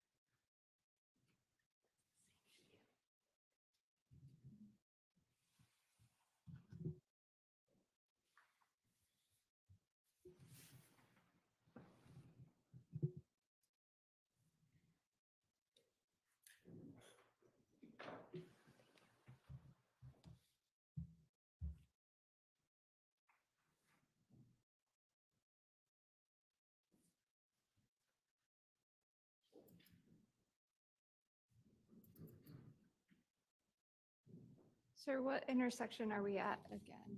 So this is Albany and Blue Hills. Is this the same camera that we started with? Yes, Okay, and oh. I apologize. Back at the map, sir, if you could just point out where we are now. so we're back at the same intersection. This is Milford Street, Albany Avenue, Blue Hills Avenue, and the camera is located in this southeast corner. Is the camera angled towards Hartford or away from Hartford? It's faced west, So away from Hartford? away from Hartford. Thank you.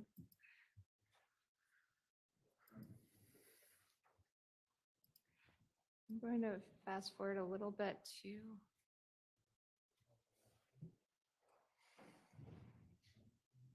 Oh, 7:47:21. And again, sir, the street that's up here on the right, where the cursor is, do you see that? That's Adams Street. Okay.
Thank you, sir.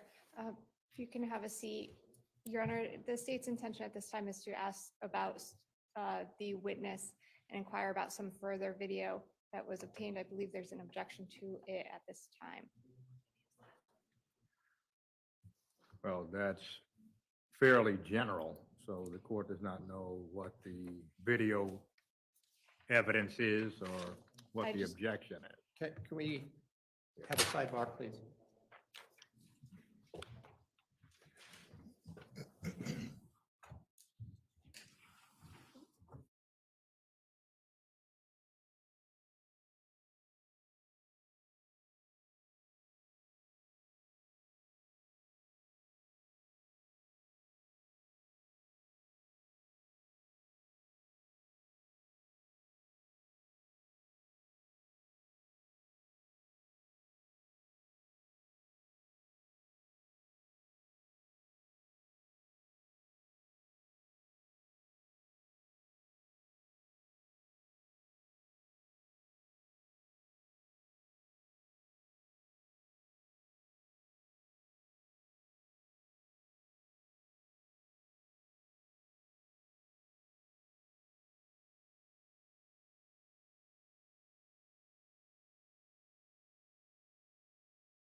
No, sir, we only see three, I guess, pictures on the screen.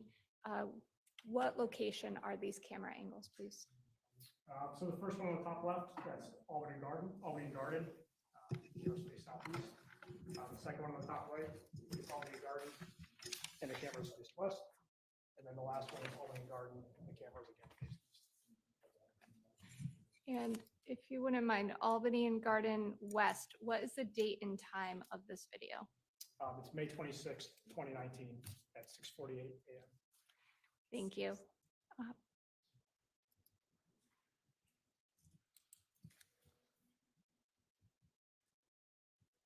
Sir, you can have a seat if you can. Thank you. And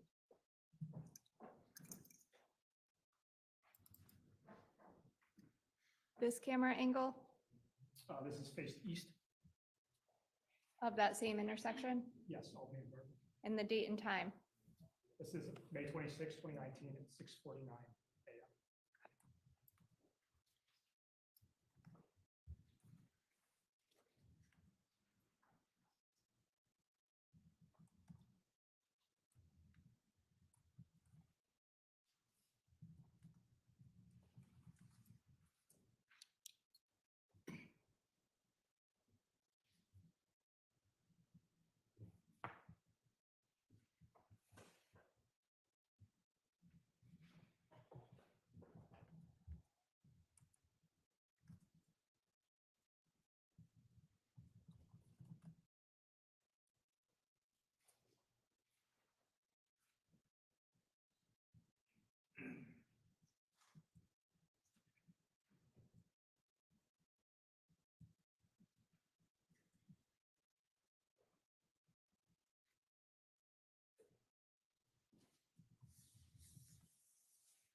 We'll stop at 6:52:17. Nothing further. Thank you. Thank you. Cross-examination, attorney showing over.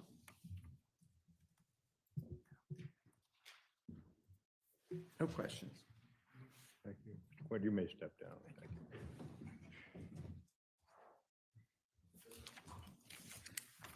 Your Honor, the state has Mr. Atmore, or I should say Trooper Atmore.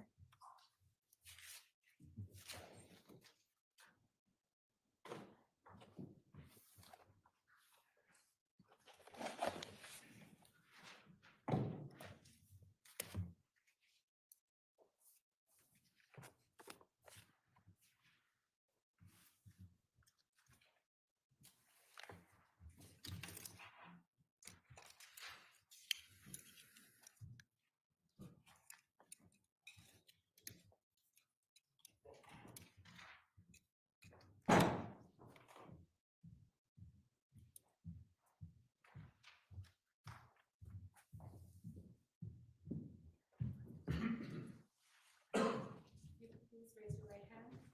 Do you solemnly swear or solemnly and sincerely affirm, as the case may be, that the evidence you shall give concerning this case shall be the truth, the whole truth, and nothing but the truth, so help you God, or upon penalty of perjury? I do. Please state your name and spell it for the record. Brett Atmore, BRETT, ATTMORE. And your affiliation? I'm with the Connecticut State Police. Thank you. You may be seated. Thank you. Thank you, Your Honor. May I inquire, Your Honor? Yes. Actually, it's good afternoon, sir. How are you? I'm doing well. How are you? What is your current assignment with the Connecticut State Police? I'm the resident trooper in Barkhamsted. Okay, how long have you been the resident trooper at Barkhamsted? 2.5 years. Prior to that, what did you do? On and off, I've been a patrol trooper. And then I spent about 5 years in major crime. When you say major crime, was there a particular division or department you were assigned to? I was assigned out of the Troop H office and prior to that, out of the Westbrook Troop F office. Troop H, does that cover? That's all of there's 13 different towns, highways, state buildings, prisons, In what areas? Hartford, greater Hartford area. So were you a part of the Central District Major Crimes? I was. Okay, for what years were you assigned to the Central District Major Crimes? 2016 to 2020. And with respect to, what types of investigations does Central District Major Crime investigate? Mostly larger scale crimes, felonies, robberies, homicides, that sort of, the more major crimes. And who was your sergeant in 2019? It would be Matt Gonzalez. Now, I want to draw your attention specifically to 2019, around the time of May 30th, okay? Yeah. Now, were you called to assist in the investigation into the disappearance of Jennifer Dulos? Yes. What was your assignment on that day? My supervisor had me go to C4, which is part of Hartford PD. They have surveillance cameras accessed all around the city, and I was specifically tasked with looking for a pickup truck, a black Ford F-150 Raptor, traveling in the city on the 24th of May. Was there a specific time frame you were asked to look for? It was roughly 7:30 p.m.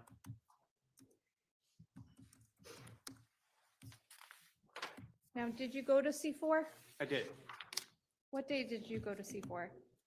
May 30th. Now, did you review anything or watch any video cameras at C4? I did.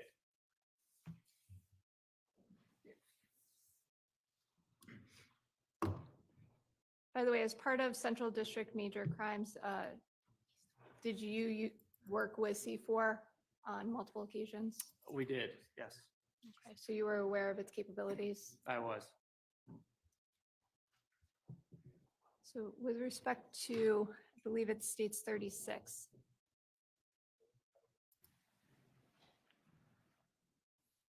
Sir, briefly, I'm going to have you take a look behind you. Do you recognize what's depicted there? I do. Okay, what is that? Cameras along Albany Ave, I believe, in Hartford. Okay.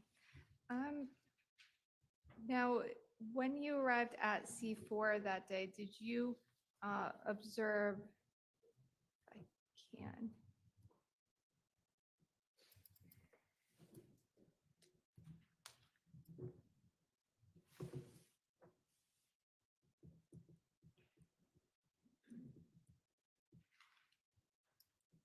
This video footage, 7:39:05.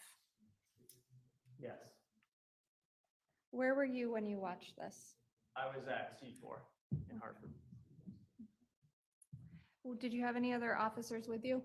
No, other than maybe the random Hartford police officer in the building, no one from our agency. Now, after watching this video clip, did you take any action? I did. What did you do? I notified my supervisor, Matt Gonzalez, about what I'd seen, specifically the trash getting dropped off in multiple City of Hartford garbage cans, in order to get an evidence collection team to go and access those or seize the contents. When you notified your sergeant, when did you do that? Right after I saw it.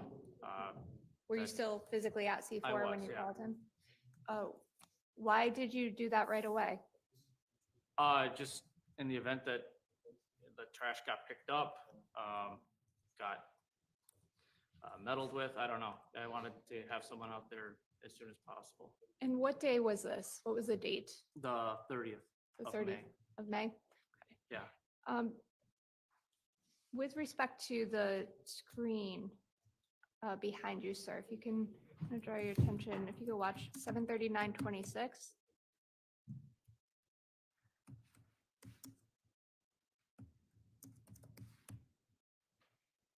I'm going to stop it at 7:39:38. With respect to this garbage can, did you notify your sergeant with respect to that, I did. as well as this one? Yes. Okay.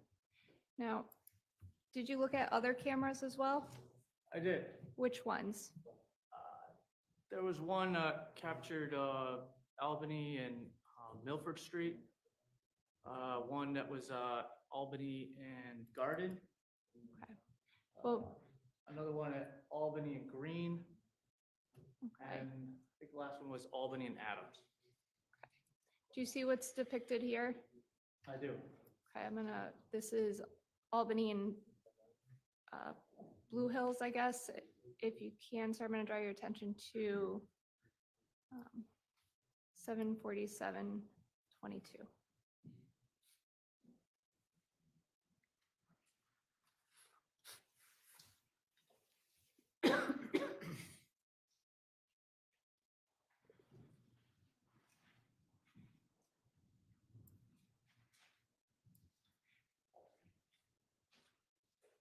Now, sir, is this a video recording that you watched on May 30th, 2019? Yeah.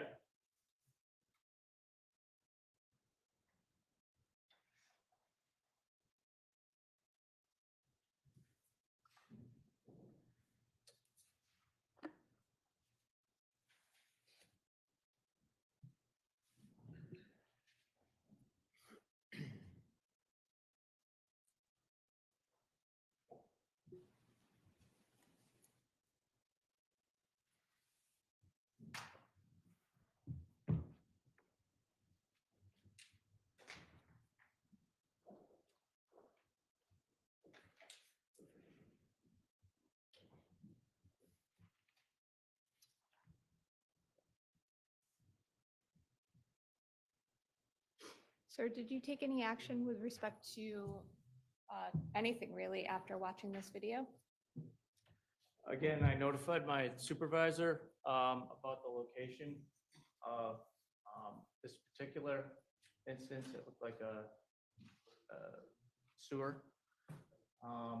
And Well, that something was placed in it. let me ask you that, actually, if I can, go back just briefly.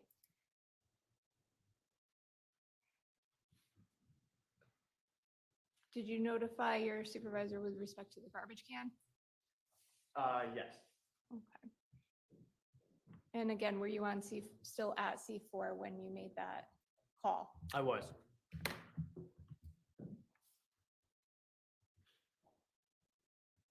Now, you also mentioned the sewer grate. Where is that located on the screen? Kind of right up by the passenger door of the truck. If you wouldn't mind, sir, if you could go up and point. Right here. And for the record, pointing to the middle right side. Thank you, sir.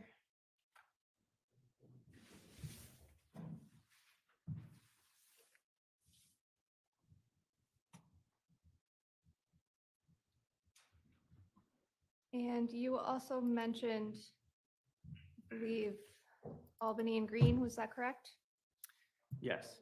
Then ma'am, I'm gonna go to Albany and Center camera.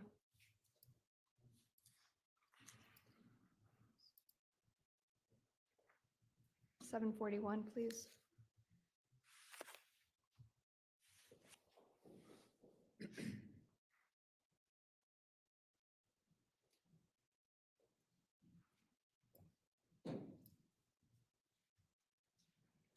Did you observe this while you were on C4 property? I did. And did you inform anybody after what you saw on this? Yeah, again, I notified my supervisor.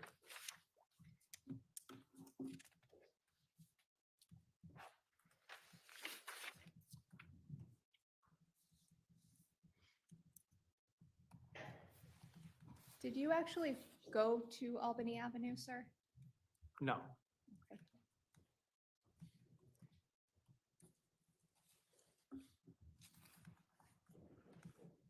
No. Do you recall what time of day this was that you watched these videos? I believe it was around 3 p.m. And after watching these videos and informing your sergeant, did you review other video from C4? I did. What video did you review? There was more video of the corner of Albany and Garden, and it was played up till I think the 26th of May. Why did you look for Albany and Garden video? That was a garbage can that we saw trash placed in, and we were just interested to see if it had been picked up already by the garbage service in the city. Just to be clear, the video you watched of the trash being placed in trash was placed in on what day? The 24th, Okay, and you watched it on which date? the 30th. Okay. Did you watch, when you watched the video from the 24th, how far did you get, or how long did you watch the video for to determine if the trash had been picked up from that garbage can? It was determined that particular garbage can was picked up on the 28th. How do you know that? We could see the garbage truck picking up the garbage can. So did you watch the video for that Yeah. time? Yes. Okay, and do you know what time the trash can came and picked up that video? I'd have to reference my report for the exact time on the 28th. Do you have any idea, or would you refresh your recollection, take a look at your report? It would refresh my recollection. Okay. If I could look at that.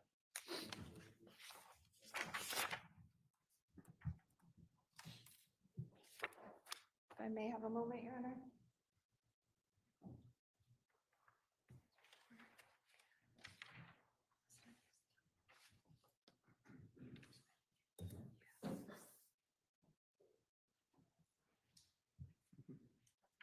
If I may just approach the clerk. Yes.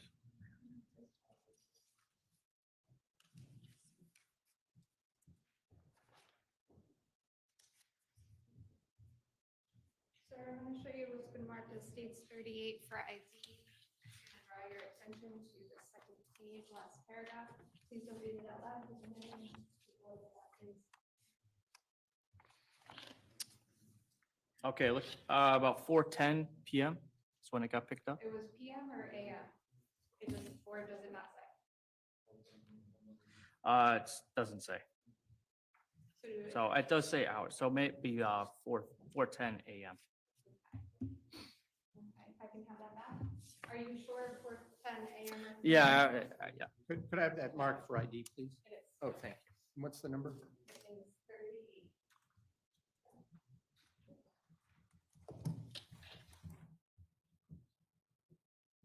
Now, in your review of that video, sir, that was Albany and Green?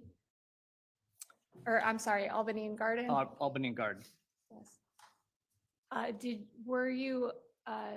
you watch it to see, or were you aware of any video of anybody else rifling through that garbage can? Your Honor, I'm going to object to asking this witness to characterize what was being seen in the videos. The jury saw it, they can speak for themselves.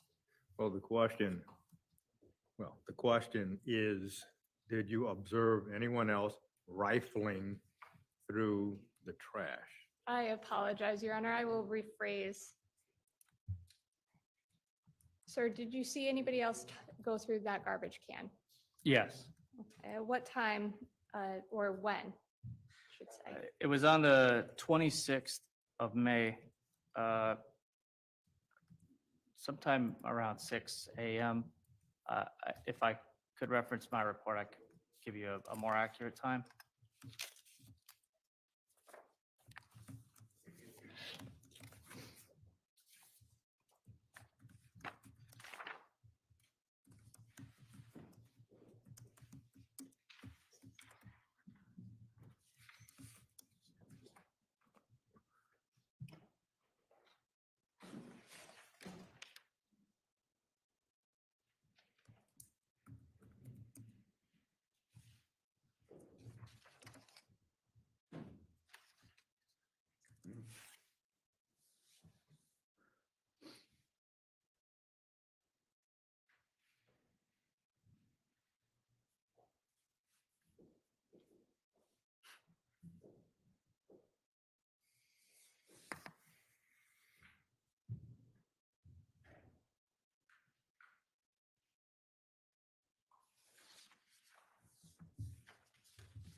Yes.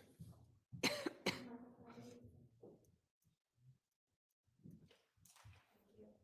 939 for ID.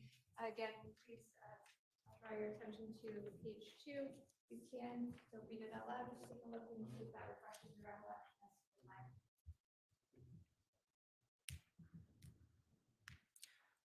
Okay, it does. And what was the time? 6:51 a.m.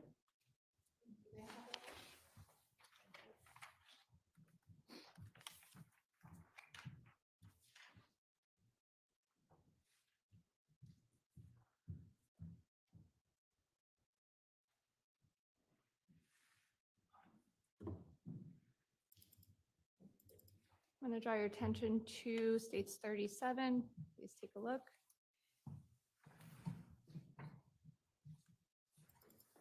I'm gonna play, please, Albany and Garden.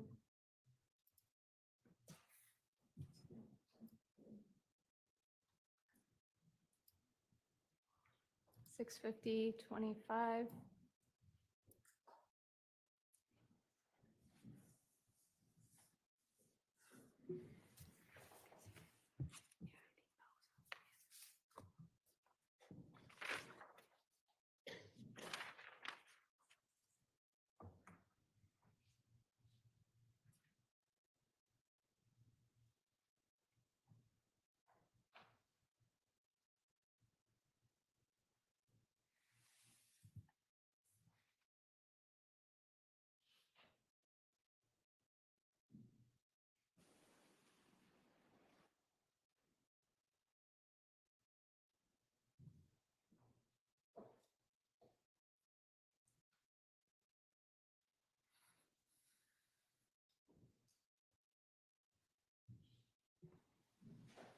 Sir, just without asking you anything, without saying anything anybody said or anything like that, just yes or no, sir, were you able to find the identity of who that person was?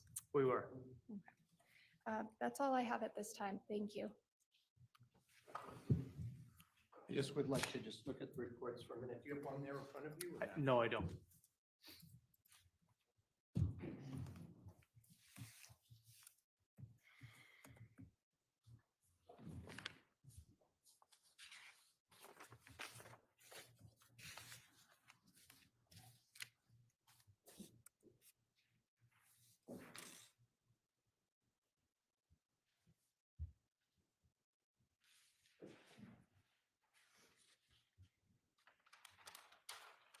Sir, I just have like a couple of questions. So you had the snippets from these C4 video downloaded onto some kind of drive for you, correct? Correct. Was that on a flash drive, a DVD? What was it given to you on? I believe it was a flash drive. Did you pick what you wanted to have downloaded? They had already assembled footage of this vehicle's travels on Albany Ave. That's what I took. Oh, so they didn't make you sit there and watch like 24 or 48 hours of video yourself? Well, no, we were watching the truck, yeah. And then, when you say they, who's they was watching? Oh, the analysts at C4 that were assisting. Right, so you didn't look to see if anyone else came by or anyone else went through or dropped anything off besides that, correct? Correct. And I just want to be clear about the garbage truck you mentioned. You saw in one of the videos a garbage truck pick up trash along Albany Avenue and that, at least some of those receptacles, right? One of them, yeah, And that was on May, you said 28th, correct, according to the time, right? according to the time. Did you actually download that video as well? Yes. I think that's it. Thank you. Just one, sir, with respect to the garbage truck that you saw, did you see that garbage truck stop at what location and pick up trash? That was Albany and Garden. Okay, but you didn't see it pick up trash at the other locations? I didn't. Thank you. Did you watch the multiple days from the 24th to 28th to see if any others got picked up? No. Thank you. Okay. Nothing further. Mr. Atmore, you may step down. Thank you, Your Honor.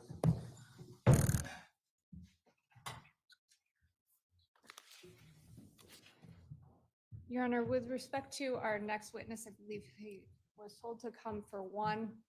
We're ending the morning a little early.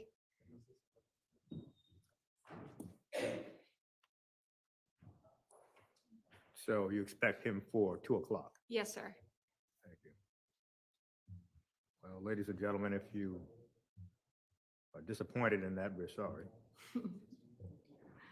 We'll take our luncheon recess until 2 o'clock and resume with the state's witness at that time. Please do not discuss the case and have a good lunch.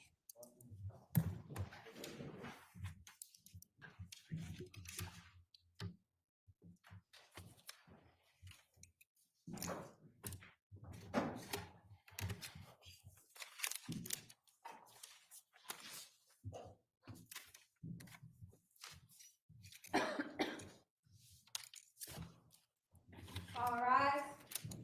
This honorable Superior Court now stands in recess until 2. Please exit the courtroom.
please say your name and spell it for the record? Michael Buten Jr., last name Beauton. And your affiliation? I'm a sergeant with the Connecticut State Police. Sergeant Buten, you may be seated. Thank you. Sergeant Newton, good afternoon. Good afternoon, sir. Sergeant, how long have you been employed with the state police? Approximately 16 years. What were some of your initial assignments with the state police? I started my career with the state police in November of 2007. I attended the training academy for approximately 7 months. We were trained in criminal investigation, accident investigation, firearms, emergency vehicle operations, etc. Tested on those subjects. Graduated in May of 2008. I was assigned to Troop G in Bridgeport as a patrol trooper, where I spent about 10 years as a trooper there. I had some ancillary duties during my time there. I was a patrol canine handler who was cross-trained in narcotics detection. I was also a member of the State Police Tactical Unit. I was a tactical operator and assistant team leader on the West TAC team. 2018 is when I was transferred to Western District Major Crime as a detective, where I was stationed at the Troop G office in Bridgeport. Prior to becoming a state police officer, did you serve in a branch of the United States military? I did. Which branch, sir? I was in the United States Marine Corps. And did you serve in any wars? I did. Which war? Spent a little bit of time in Afghanistan, and I was deployed with the infantry in a combat tour to Fallujah, Iraq. What years were you with the United States Marines? 2001 to 2006. Directing your attention now to May of 2019, what unit of the state police were you assigned to? In May of 2019, I was a detective assigned to the Western District Major Crime Squad. Have you since ascended to becoming a sergeant? Yes, I have. What year did that take place? I was promoted to sergeant April of 2022. Are you still with the Western District Major Crime? No, I'm not. Where are you currently assigned? Presently assigned as a detective sergeant with Central District Major Crime Squad. I supervise the Troop H CI office in Hartford. And just for the jury's benefit, when you say CI office, what does CI stand for? Criminal investigation. I want to direct your attention now to May 28th, 2019, a Tuesday. Did you become involved in the Farber Dulos investigation? Yes, I did. How did you learn about this case? From a phone call from my supervisor. Where did you report on May 28th, 2019? That morning, I reported to the New Canaan Police Department. Why did you report to the New Canaan Police Department? So we were assisting the New Canaan Police with a missing persons investigation. And since they were the primary for the case, we worked out of their police department. The crime scene was in New Canaan. The person who was missing resided in New Canaan. So the command staff at the time felt that that was the best place to work from. So that's why we were there. Approximately how many troopers and New Canaan police personnel were working out of the police department when you arrived on May 28th? Quite a few. Were you given any specific tasks on that day? Yes, I was. What types of tasks were you given? So myself and Detective Sergeant Duva went over to 69 Wells Lane. And we went into the 3-bay garage. I was assigned by Sergeant Petruska to take photographs of the shelving units that were in the, I guess you'd call it the 3rd garage bay. So if you're facing the bays, there are 3, it'd be the far right bay. So I took photographs of the shelves, and the purpose of those photographs were to then interview the nanny of the family for the children down in New York City. And we wanted to show her those pictures to see if she could identify any items that may be out of place or missing, or that she didn't recognize. So that was the purpose of those photographs. If I were to show you those photographs, would you recognize them, sir? Yes, I would. For the record, Your Honor, we're projecting State's Exhibit 16, which is a disc.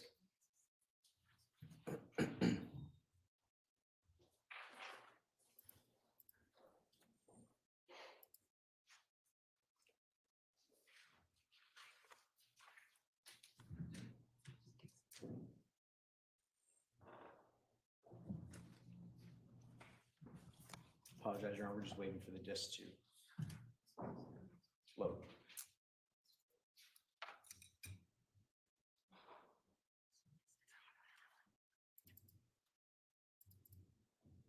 And I'm going to ask, if we could begin with item number 3 in that disc.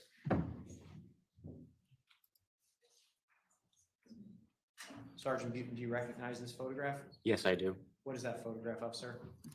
That is a photograph of a couple of the shelving units in the right garage bay located at 69 Wells Lane, New Canaan. Is that one of the photographs that you took when you went to 69 Wells Lane? Yes, it is. And I'm just going to ask if we can call item number 4 now. Could you just indicate to the jury what we're looking at here? So this photograph is also of the shelving units that were in the garage. It's a little over from the other photograph, and it just depicts some sporting goods and Tupperware containers and some other items. Thank you. Did you ultimately go to New York City? Yes, What day? the same day. Who, if anyone, went to New York City with you? Detective Ryan Frechette. What borough of New York City did you go to?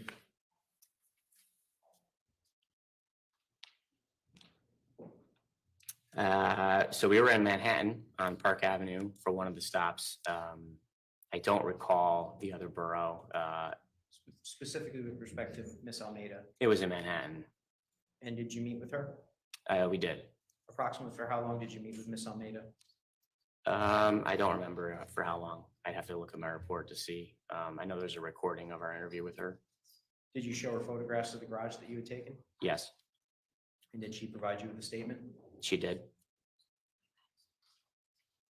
After meeting with Miss Almeida on May 28th, did you perform additional tasks for the case that week? Yes.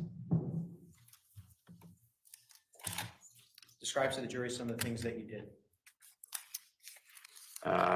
So we looked for video footage. We canvassed some of the areas in New Canaan to try to find video.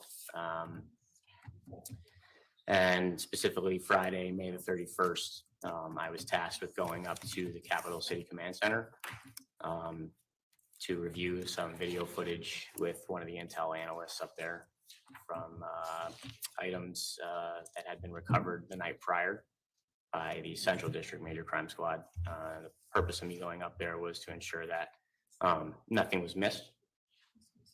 Who gave you that assignment? That was Detective Sergeant Ventresca. And when you say the purpose of your visit was to ensure that nothing had been missed, had someone already reviewed the C4 footage at that point? Yes, to my understanding, they had. Approximately what time of day did you arrive at C4?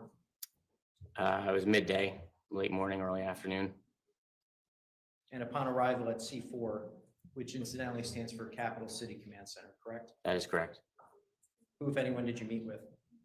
I can remember a meeting with a gentleman by the name of Josh Quint, who was an intelligence analyst with the Hartford Police Department. And when you met with Josh Quint, what did you do? So he began to take me through some of the footage that they had found using the computer program that they have. They're able to find certain vehicles of a type and color, as I understand it. And so those folks were given the types of vehicles that we were interested in that were associated with Mr. Dulos. And so they ended up finding a black, what appeared to be a black Ford Raptor pickup truck traveling along Albany Avenue, where Mr. Dulos had discarded several items in the city trash receptacles. So he began to show me some of that footage. And did you have a description of Mr. Dulos prior to arriving at C4? Yes, And did you also have a description of someone named Michelle Troconis? yes, I did. Do you see Michelle Troconis in the courtroom? Yes, I do. Could you point her out and tell us what article of clothing she's wearing, a shirt, color shirt? She is seated on my right side of the table over there. She's wearing what appears to be a blue coat and a green sweater. Judge, you identified the defendant. What was the general description of Michelle Troconis that you had? I didn't see any Object, Your photo. Honor, hearsay? Well, what was the general description? Well, it's offered to show, as the court hears it, what to look for, That's right. so overruled.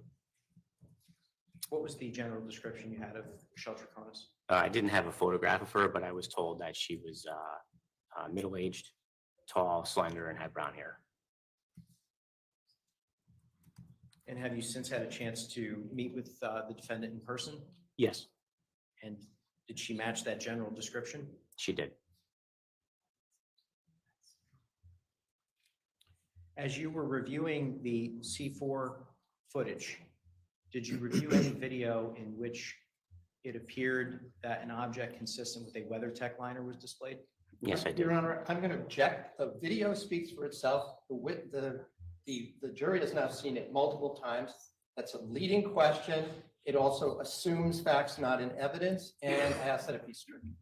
Well, the question was, did you review the video and see what would be described as a WeatherTech mat?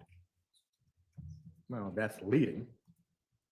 The jury has seen the video, but the court is not certain that the jury could conclude that what came out of that vehicle was a WeatherTech mat.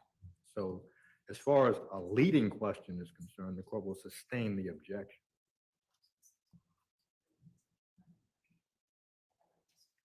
Did you review video in which someone, well, strike that. Did you also have a description of Mr. Dulos? Yes, I did. And what was that general description? Also the same, middle-aged, white male, average height and build. And did you review video in which Mr. Dulos had objects in his hands? Your Honor, I'm going to object. Nobody has identified the video individual at this point. So it's not only leading, but it's assuming facts not in it. I'll rephrase. Did you review video in which someone who matched the general description of Mr. Dulos that you had been provided had objects in his hands? Yes, I did. And can you describe for the jury in general terms what type of objects you viewed in this individual's hands? Again, Your Honor, the jury has seen the video. It's not proper for this witness to editorialize about what's in the video. He can certainly testify to what he did, but to let him describe it is, I suggest, some of the jury on their own can figure that out. Well, the court disagrees that the jury on its own can figure that out. It is not clear that the jury could figure out that what was held was a WeatherTech mat. The jury can figure out what a garbage bag looks like, but the court is going to overrule the objection. You may answer, sir. I'm sorry, could you repeat the question for me? Did someone who matched the general description of Mr. Dulos have any objects in his hand, and can you describe what objects you viewed? Yes, so several. I observed the individual take what appeared to be contractor-style black garbage bags from the rear of his vehicle. What I would describe to be a square or rectangular black rubber mat, consistent with being like a floor liner or something like that. Let's just stop there for just 1 second. If we can call up. I'm just going to ask my colleague. This is States 36.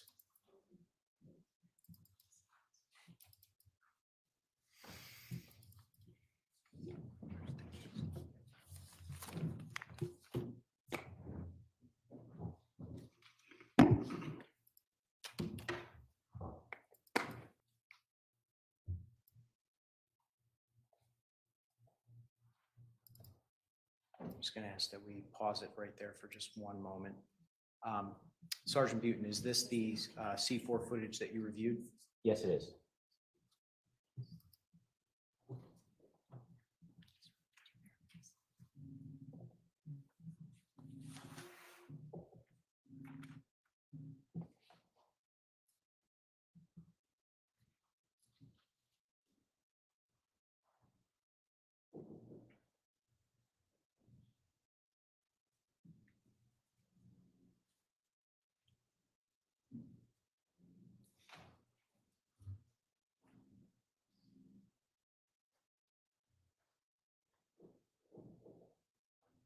No, not the same judge. This is in.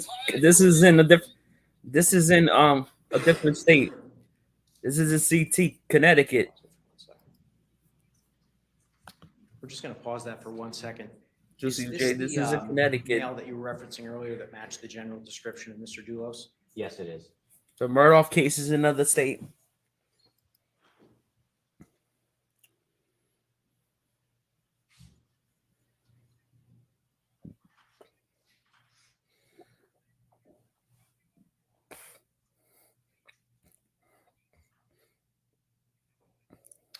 Pause that for 1 second. Just going to pause it there. Sergeant Butin, you testified earlier that you observed this male holding what appeared to be a rubber mat. Is that correct? Correct. Is this the object that you were referring to? Yes, it is. Again, Your Honor, I just want to make clear, I'm objecting. This is lay opinion, it's speculation. There's no, from this, you could certainly not tell what material it's made out of. It's irrelevant. And I also just would throw in that it's a characterization of a video. This is not. Because Alex firsthand. Murdoch So, is. and finally, this is, I Oh, would there say, you go. a violation of the Code of Evidence. Alex Murdoch is in Well, South the court, Carolina. Based on the video and the objection, would pose a question. Sergeant Butin, did you find out later that that was a square or rectangular rubber mat? Or did you determine that just from this video? that What that did was you a have for square, dinner, Juicy J? rectangular rubber mat? So it appears to me just based on the video, Your Honor, but I also had knowledge of the fact that there was one missing. Well, again, it's now. Well, the answer is, it appears that way, but I took other things into consideration. That's the answer, which suggests to this court They could be. that Maybe the video they could be alone cousins, does just live in not different states. suggest that this is a black square rubber mat. The video alone, according to this witness, he did not conclude on the video alone that that was a WeatherTech mat. So you may proceed. Yeah, and just to be clear, you're not 100% sure what that is, correct? Absolutely not. You're testifying it's consistent with what Again, appears to be. Well, Can I that's a finish my question? mischaracterization. It appeared to him to be a black rectangular mat. He had other information that led him to believe it was a WeatherTech mat. That's the testimony. It appeared to be consistent with a rubber That mat. court is indicating it's sustaining the objection.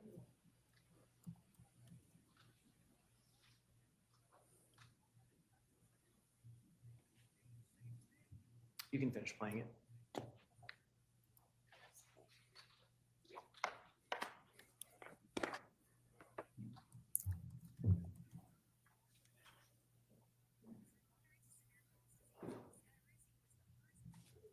Oh.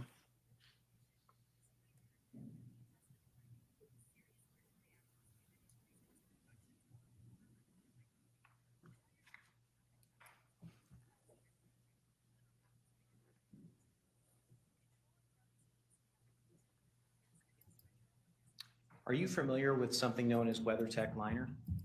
Yes, I am. What is WeatherTech liner? They're laser cut floor liners. I actually own a pair myself. The company is here in the United Better change States, to and they high fiber basically make diet. custom floor liners for a multitude of different vehicles, makes models and years and whatnot. They make front and rear floor liners, utility area liners, seat covers, etc. And the commercials are all over TV. And what material are WeatherTech liners made out of? A black rubber material, or a hardened plastic, I guess would probably be a better description. But the mats in the back are more rubber. I think the floor liners where your feet go are harder, but the ones for the back are a little more flexible, I guess is how I describe them. And when you say in the back, what area of the vehicle are you referring to? The All cargo right, area. I'm going to object. Foundation. The Oh, fact there's that a Johnny's He might in own an New York. SUV or might know something about it. It's irrelevant. And he's not an expert in this area. He doesn't work for the WeatherTech or any other company that installs mats. So therefore, I would argue that this is not appropriate question. Well, the question has to do with what does WeatherTech manufacture? That's how the court understands the question. And if he's familiar with, this witness is familiar with what WeatherTech manufactures, the court will allow the testimony. So overruled. Yeah, we have Johnny Pizza too. When you mentioned the back, what area of the vehicle are you referring to? The cargo area, the utility area, the back of an SUV behind the seats. So right now I'm having liver problems because my Did there come a levels all point in too still time where back. you reviewed additional So basically, I have to have like in which the a person diet appeared to that be the same male operator detoxifies discarded my additional body. items? Yes. Can you describe that for the jury? Yes. So like the fiber, final broccoli. stop that the individual lot of appearing to be vegetables. Mr. Dulos made was on Albany Avenue in front of a Jamaican bakery, I believe at the intersection of Blue Hills Avenue. He exited his vehicle with what appeared to be Yeah, maybe protein a pile as of well. papers or something. to Again, that Your effect. Honor, I don't know what it was. I'm objecting. What appears, again, is the same thing. If Well- it's not recovered, Well, he just indicated he did not know. And that. iron. So perhaps you did not hear that part of his response. He said, it appears to be paper. I don't know what it was. Is what he said. He exited his vehicle with, I don't know what it was. That's the testimony. So That's overruled. So he exited the vehicle. Look it up. with unknown objects, something in his hands. I just couldn't make out what. And he walked over to the trash receptacle and he discarded whatever that unknown object or group of objects were. However, another object remained in his hand that he did not discard in the garbage. And at C4, they have very large screen TVs, much like this one, and they can zoom in. And when we zoomed in, Mr. Quinton and myself were of the opinion that it looked objection. Well, sustained. When you zoomed in, were you able to see the colors of the object discarded in the sewer more clearly? John B, Yes. what state Can you were you describe from to the again? Jury, what color I forgot. the object was? So the object overall looked white, and we saw like orange and blue on the object. And I could say what that, to me, that looked like, but No, that's all right. okay.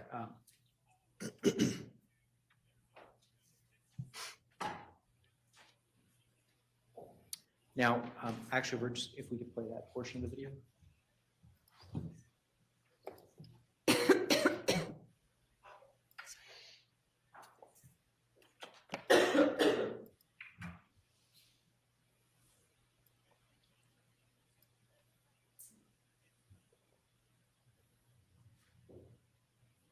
Bob Jones is good.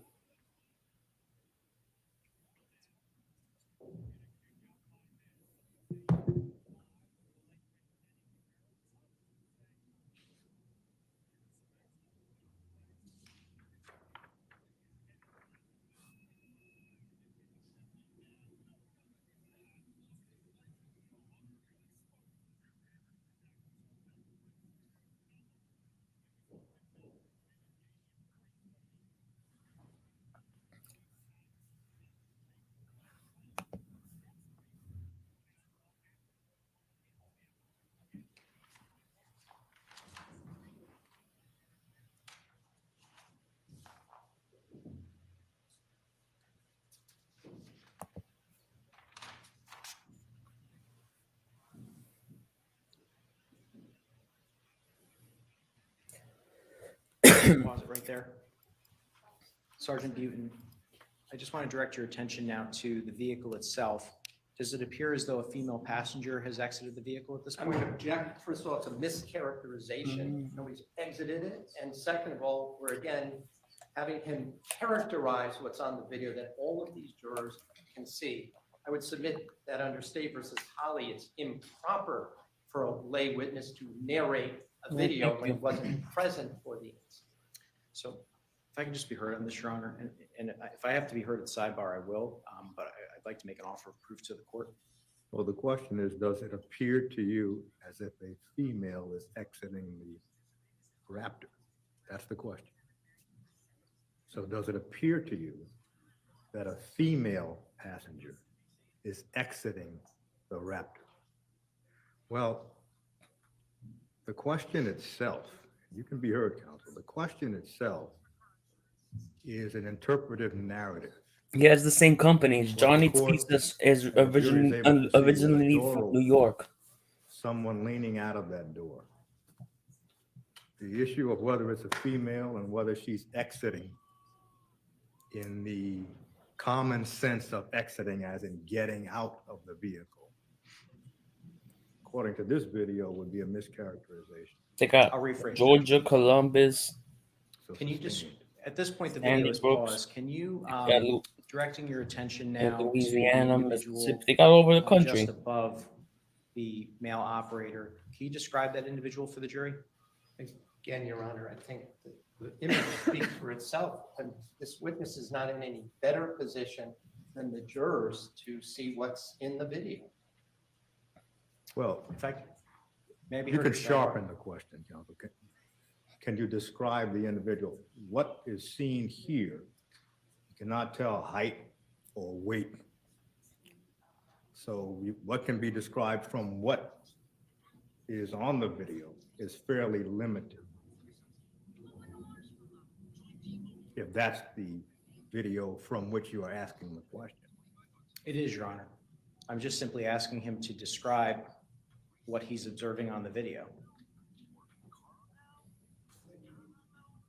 Well, what the court is going to do is listen to the description and entertain any objections after that.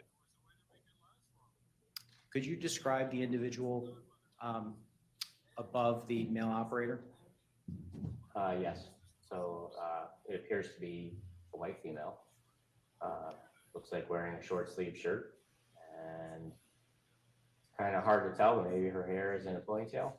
And I could see at least one of her feet on the sidewalk, and her right hand appears to be reaching down toward the brick or pavement.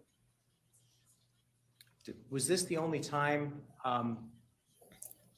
that you observed a female with this particular male individual in the surveillance footage? On this footage, yes. Keep playing.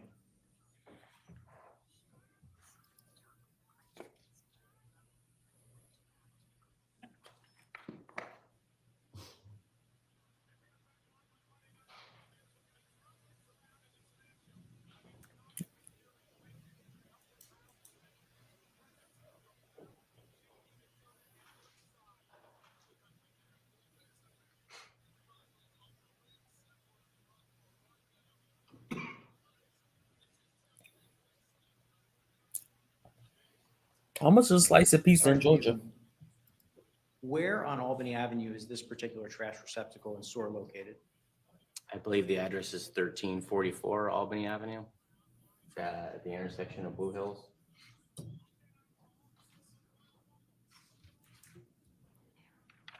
I know cheese slice is $4 Based on what in you New York saw City. on this video, can you describe for the jury what actions you took? Yes. So as I stated earlier, the individual appearing to be Mr. Dulos threw some items. I'm going to or object. an The item out. question was, what did you do next? And instead, he's giving another narrative. Well, the question is, well, what did you do after reviewing the video? And he began by saying, the individual who appeared to be Mr. Dulos, this is preliminary, as the court hears it, overruled. The fact that I observed that individual throw those things out in the trash receptacle, but choose to discard whatever the other object was down the storm drain was interesting to me.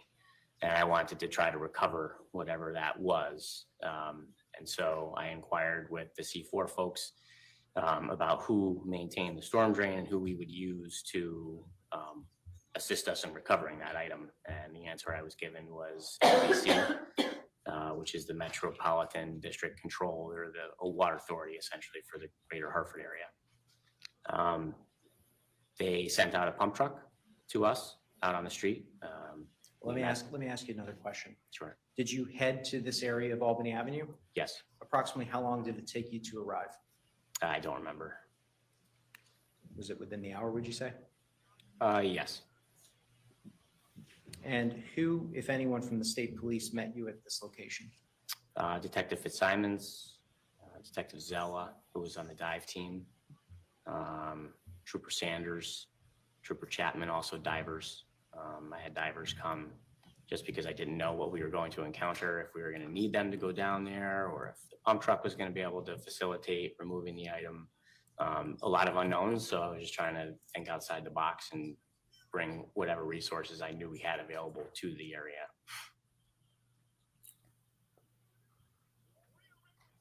And you indicated that MDC showed up with a pump truck, is that correct? That's correct. And once MDC arrived with the pump truck, what happened next? Detective Zella and myself basically told them to empty out the truck. They had relayed to us that they were pumping out other drains that day, and we wanted to ensure that the tank itself was empty, so that if whatever was down there maybe was sucked up the hose, we'd be able to empty out the back and definitively say that whatever was in the tank came from that particular storm drain. Did the MDC truck leave at that point? Yes, Did it eventually return? it did. Approximately how long did it take to return? Maybe a half an hour or so. And during this half hour, did you remain at that location with your fellow state police officers? I left quickly to meet up with the search and rescue canines. I gave them a map so they could begin to search the area of Albany and Milford. The footage depicted that black Raptor turning onto Milford Street and disappearing for some time before it came back out into the view on Albany Ave. So I got the search and rescue canines into that area so that they could begin to search that area. And after I met with them, I came back to the area of the storm drain. And were you present when the MDC truck arrived? Yes.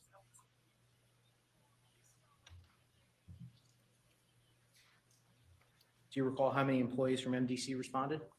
2, I believe. When they arrived, what steps did they take in your presence? They had showed us the back. They opened it up, showed us it was empty, closed it. They removed the grate from the storm drain. They had like a big hook that they put down there and pulled it out. They lowered a hose down into the storm drain where all the water was, and they turned on their truck and started to suck out water.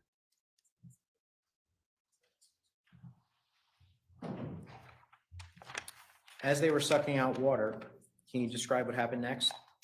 Yes, the envelope actually got stuck to their equipment, and they were able to pull it out like that. All right, I want to just break this down a little bit. You say the envelope. Can you describe what you heard as they were sucking water out of the sewer? Yeah, it was like a clink. It was like a clink noise. And after you heard the clink noise, what did you see next? As they began to lift their equipment up, you could see that there was an envelope, like a FedEx envelope, that was coming up out of the water with their equipment. And Detective Fitzsimons had gloved hands, and he reached in and recovered the envelope and put it over by the sidewalk, opened it up. And when he opened it up to pull out the contents, we saw 2 Connecticut license plates in the envelope. Were photographs taken of those license plates? Yes. May I have this marked for identification, Your Honor? What number? Well, not yet. But yes.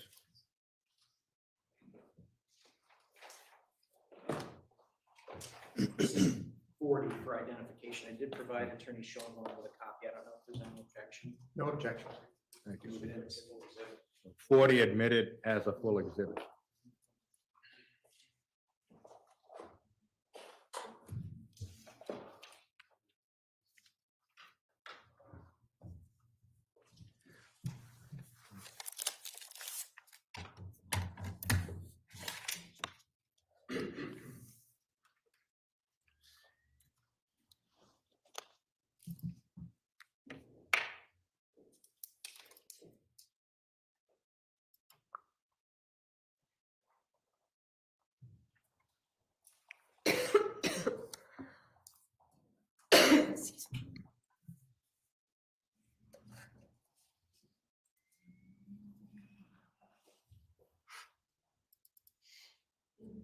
And I'm just going to begin with displaying a photograph labeled 683_0001.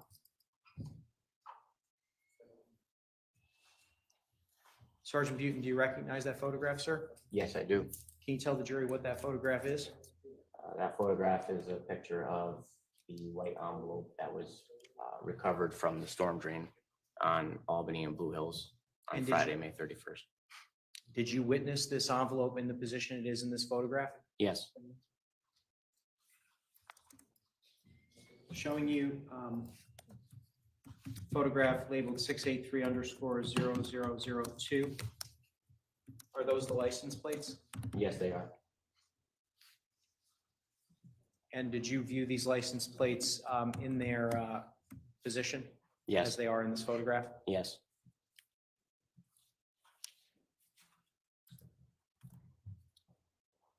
And this is photograph 03 in that file. These are the same license plates, is that correct? yes, sir.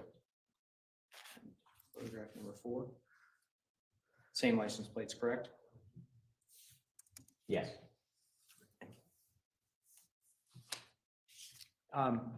Actually, if we could just leave that up for 1 second. The license plate here reads 5T6WBU, is that correct? Yes, sir, that's correct. While you were present, were any efforts made by state police personnel to run these license plates? Yes. What were the results when these license plates were run? I called into dispatch and ran them as they are, and they came back to nothing. When you say they came back to nothing, what does that mean? It means there was no record found, meaning no such plates existed in the Connecticut DMV database. And so after you received notification that no such plates existed, did you notice anything about the sequence of the letters and numbers themselves? Well, yeah, we noticed that they were a bit odd.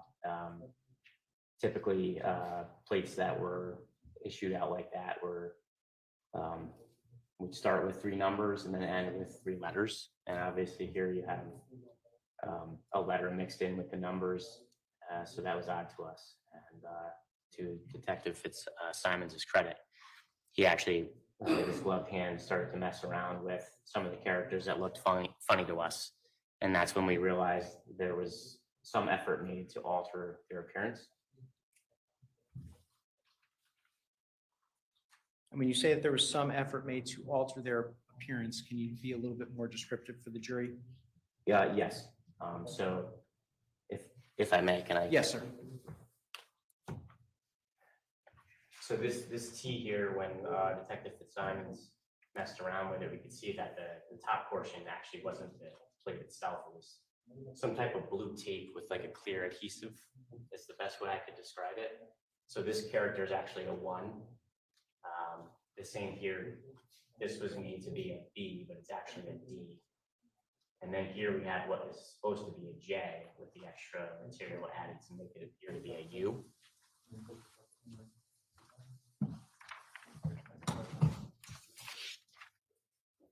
So were you able to discern what the actual plate numbers and letters were? Yes, And was a subsequent search done for those particular plates? yes, it was. Who did that? I did. And what were the results, sir? So I called dispatch back and ran the plates the correct way, and they came back canceled on a 2007 Chevy Suburban that was registered to Mr. Dulos.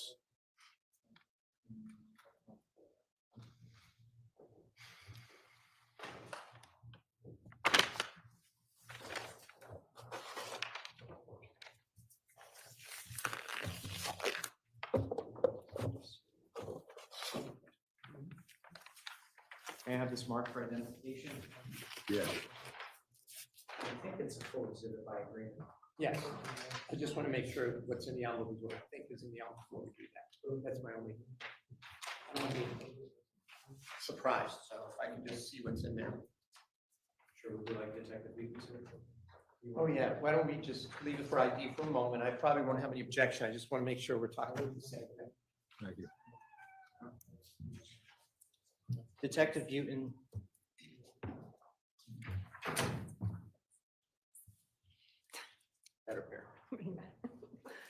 Detective Newton, did you seize those license plates? Yes, And how were those license plates seized? I put them into a bag and secured them in the trunk of my cruiser. And if I were to show you license plates, would you recognize them? Yes, I would. We have some gloves in front of you, sir. Oh, very good. So at this point, I'm just going to ask, well, firstly, let me ask a preliminary question. There is evidence tape on this particular exhibit, is that correct? Yes, And there's also what appears to be numbers DSS 19002984. That's the state laboratory number, is that correct? that's correct. So these license plates have been sent to the state lab since you seized them, is that fair to say? That would be accurate, yes. I'm just going to ask that you cut open this envelope and just peer inside and tell us what you see. Okay.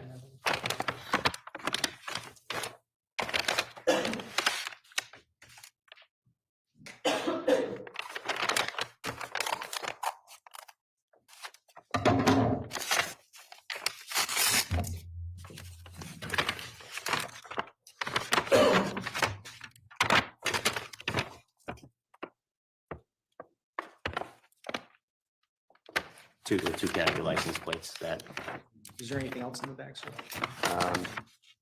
have to open it up a little more to see, sorry.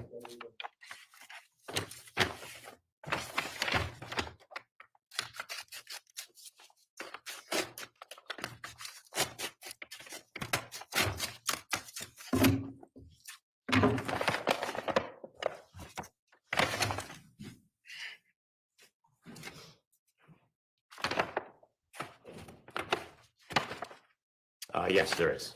What else is in the bag? It's a white FedEx envelope that the plates were in. Are these the objects that you seized on May 31st, 2019? Yes, they are. Judge, I move it in. I need to see what else is in the bag. Just don't want to bring extra gloves or that. There are.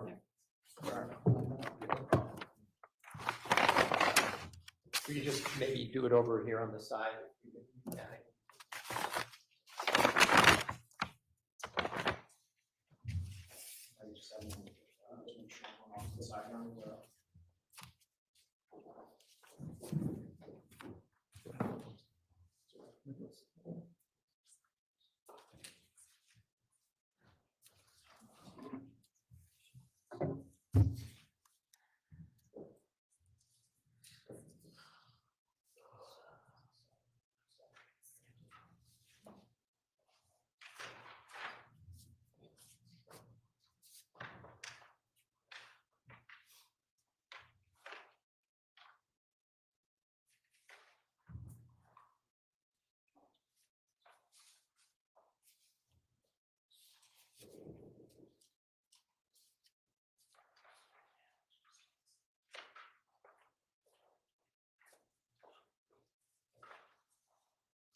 I have no objection to looking out at these other items that were in there will have to be to a different witness. So as long as those are kept separate, I'm fine. And is that stage 40? This is states 40, Judge, and just for the record, there are several smaller envelopes which we're going to tie up through another witness. Attorney Schoenberg is asking that we do so. I have no objection to that. However, I do want to keep everything together at this point. So these can be labeled perhaps, 40A through, 41A for identification purposes only, and we can just keep everything together for the time being. So states 40 will be admitted as a full exhibit. 41, Judge. 41 will be admitted as a full exhibit. 41A is for ID purposes only. Correct. Actually, there's several of them.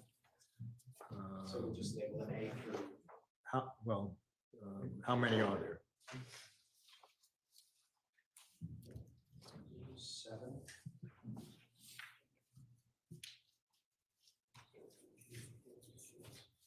A through G.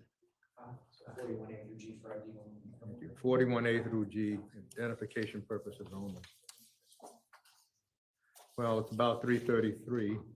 So we're going to stand in our afternoon recess, ladies and gentlemen. Please do not discuss the case. We shall return at 3:43.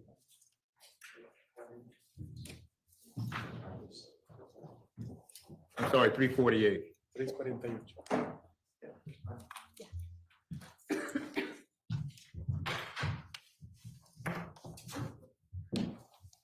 All rise. This honorable Superior Court now stands in recess until 3:48. Recess the courtroom.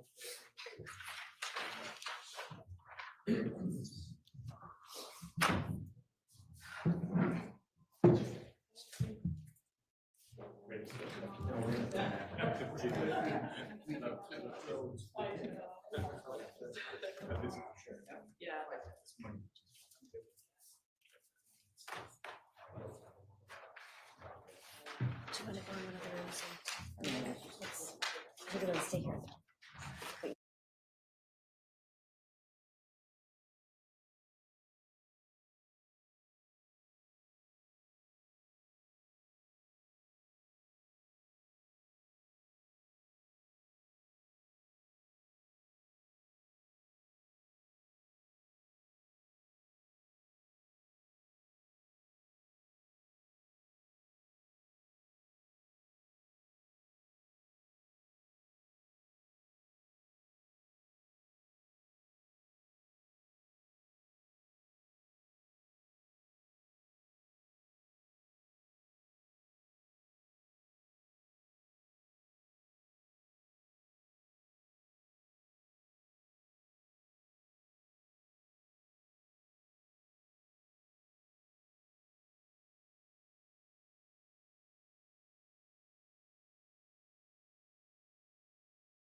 Donald Superior Court now in the action section.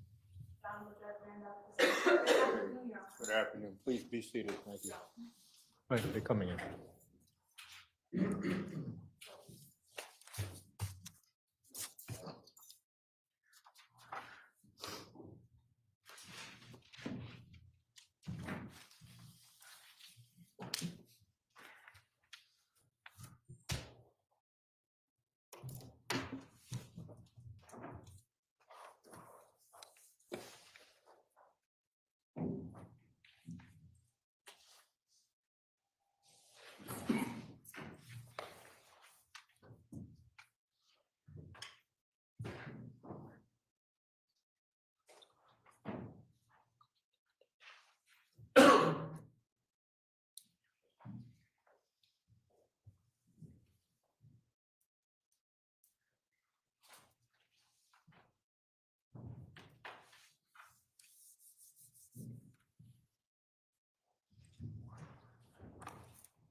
And we can bring Sergeant Butin back in. Yes, sir. And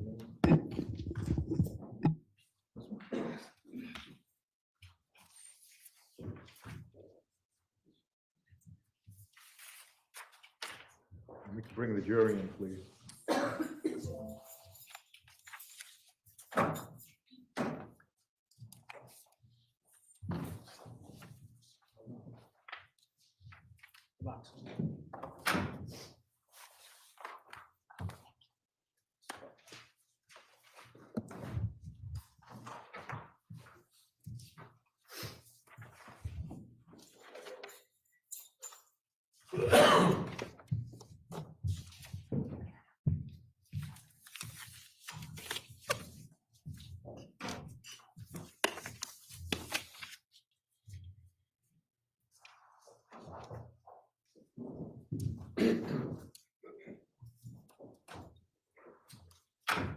Will counsel stipulate, please? Yes, Judge. Thank you.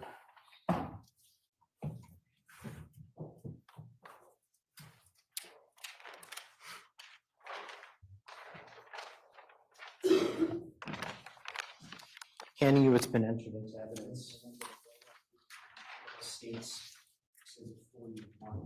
I'm just going to ask that you take out the license plates and the FedEx envelope. Okay.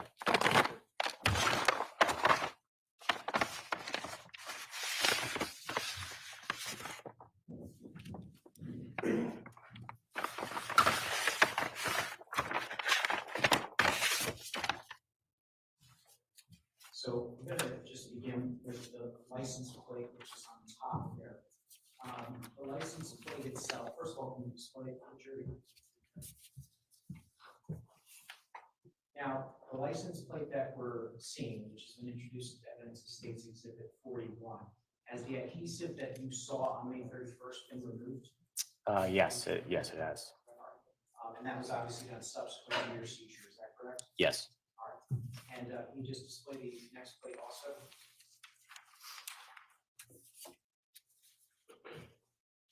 And similar situation, the adhesive that you had discussed earlier has been removed, is that correct? Yes. And just going to ask if you could just fan out the FedEx envelope for the jury as well.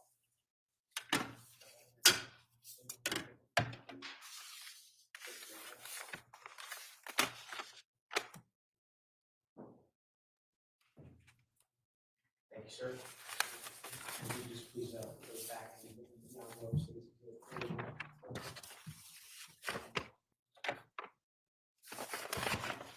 Before we proceed, we would ask the photographer during the course of the testimony, please return to the designated area.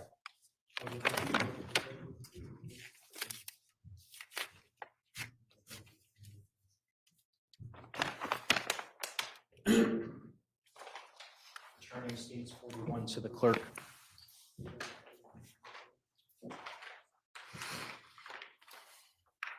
Sergeant Butin, are those the items that you see seized from the sewer drain on Albany Avenue on May 31st, 2019? Yes, they are. And did you subsequently turn over those items to Detective Matthew Riley of the State Police? Yes. If I just have a moment, Judge. Yes. Nothing additional at this time, Your Honor. Your cross-examination. Thank you.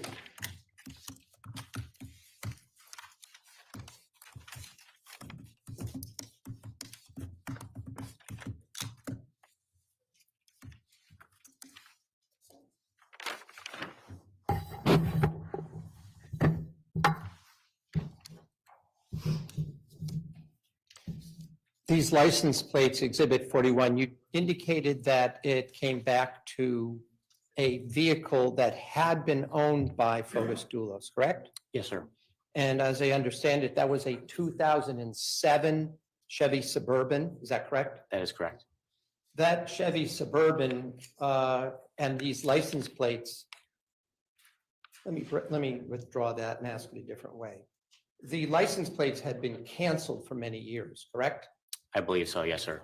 The Chevy Suburban had not been registered to Mr. Dulos or his company for many years, correct? That's accurate. Yes. At least, you said at least since 2015, if not earlier, right? I don't recall the exact day, but that sounds about right. The reason I'm asking to clarify, there's been some testimony that he owned a Chevy Suburban in 2019, correct?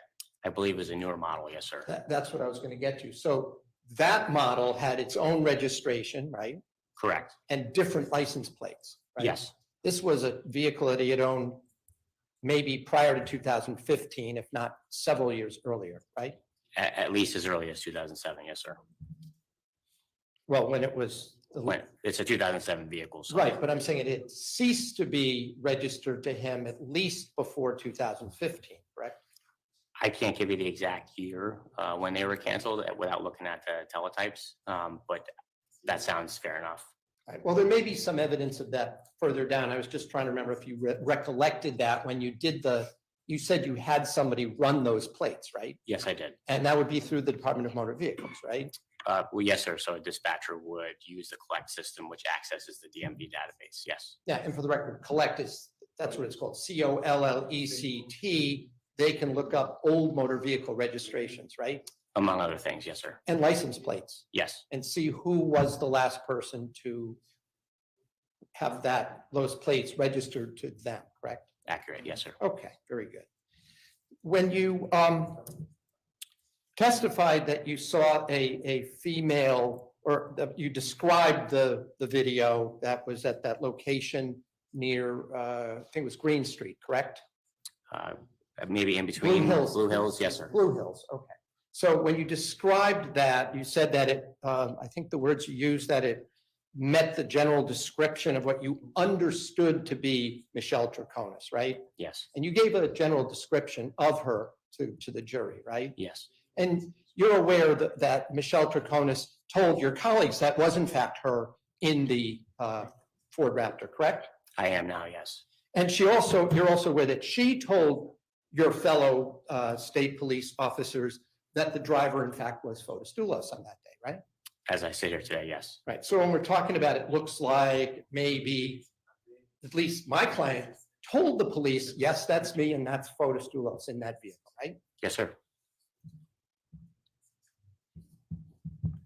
And although we've watched a number of different angles, you sat at C4 headquarters in Hartford and watched the various cameras, right? Yes, sir. But so that we're clear, despite the fact that there are multiple camera angles, in fact, the number of times that Fotis Dulos got out of his truck to throw something away totaled 3 that you can observe, correct? I'd have to look at my reports, sir, to see. There's the intelligence analyst produced like a timeline of all the occurrences, but I can't recall how many that is right now. Does that seem right to you? I don't want to commit to a number without looking at the report. I'm not really sure how many exactly. But even if we're looking at 6, 7, or 8 different angles, there aren't 7 or 8 different stops that we're looking at. And in other words, each of those cameras isn't a different stop, is it? Each of the angles that view. Each of the cameras that we've watched is not a different stop with something being thrown away. You understand the question? I'm not sure I understand what you're getting at, sorry. I'll ask it a different way.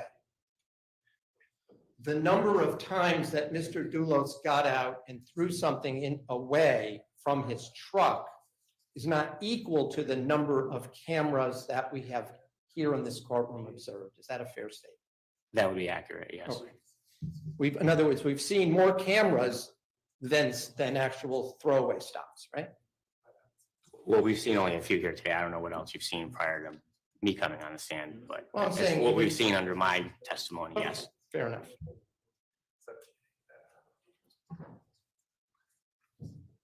Now, as far as what we've watched since you've been here, the garbage bags that you observed being thrown away were all black garbage bags, correct? I believe so, yes. You also described a rolled up item, and we had some debate about what it is, but you saw it was a rolled up black thing, right? Yes, sir.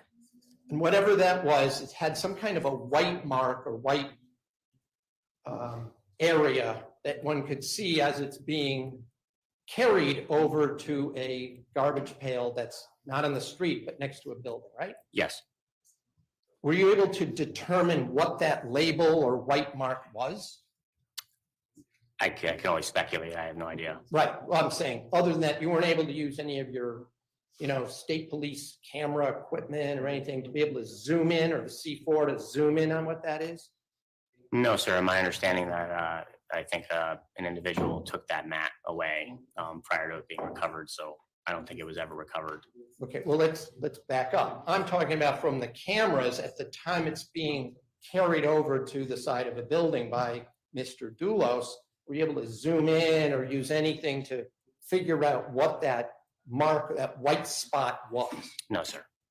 Now, it said something that I wanted to follow up on it. I'm curious about that. You said that someone took it away. Is that right? That's my understanding, yes. Did you see in any of the C4 cameras that you were watching, anyone pick up that item and cart it away? No, sir. That was information that was relayed to me by other individuals. Well, I'm asking about you. Me personally, no. I didn't see that. And through all the time you spent, how many hours did you spend at the Capitol Command Center there looking at? I don't remember specifically. It wasn't terribly long. They had reviewed the footage in detail, and what they went over with me were the stops that he made. And we kind of honed in on the last one because we knew the storm drain had not been checked. And so that was kind of my focus, if you will, was that particular stop. Okay, fair enough.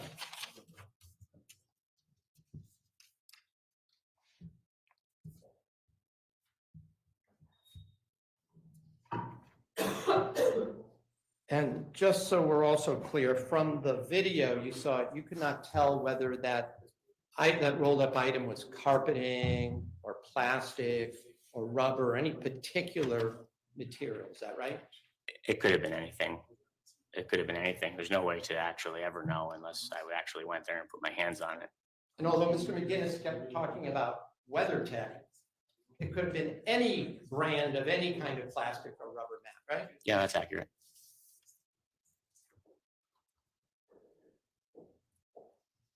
Did anyone ever recover that mat?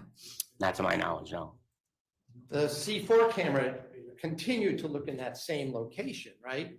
It was fixed at that same spot where the camera observed the Raptor pull up and then something get taken out of the back and put there, right? The camera did capture that, yes. And did the camera continue to run for the next several days? My understanding is those cameras run 24/7. The time when did you, just so I'm clear about the date, when did you go to the location on Albany Avenue with the MDC sewer pump truck? The date? The date. Friday, May the 31st. Okay, that was the day. And did you go yourself and look through any of the C4 cameras, even fast forward, to see where and when that rolled up item went? No, sir, I was not assigned to do that. I take it when you were there, at that location, you didn't see it there, right? No, sir, I did not. Let me just have a moment.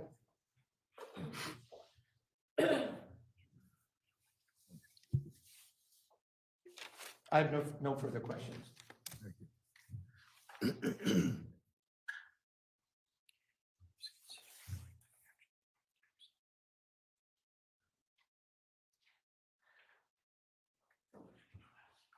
Nothing further, Judge. Thank you, Sergeant Butin. You may step down. Thank you, Your Honor. And Judge, we will be recalling the sergeant later in the trial.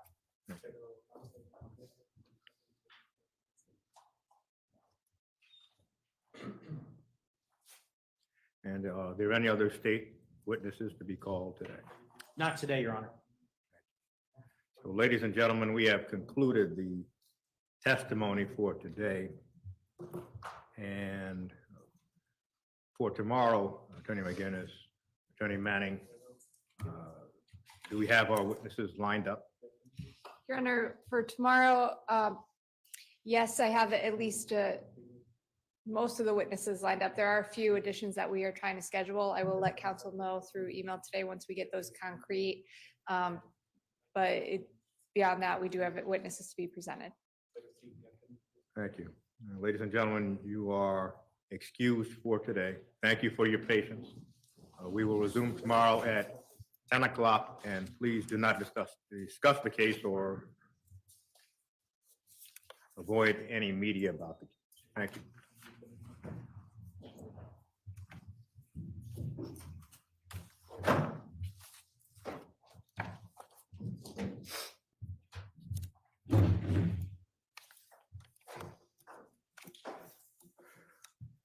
Stand adjourned. All right.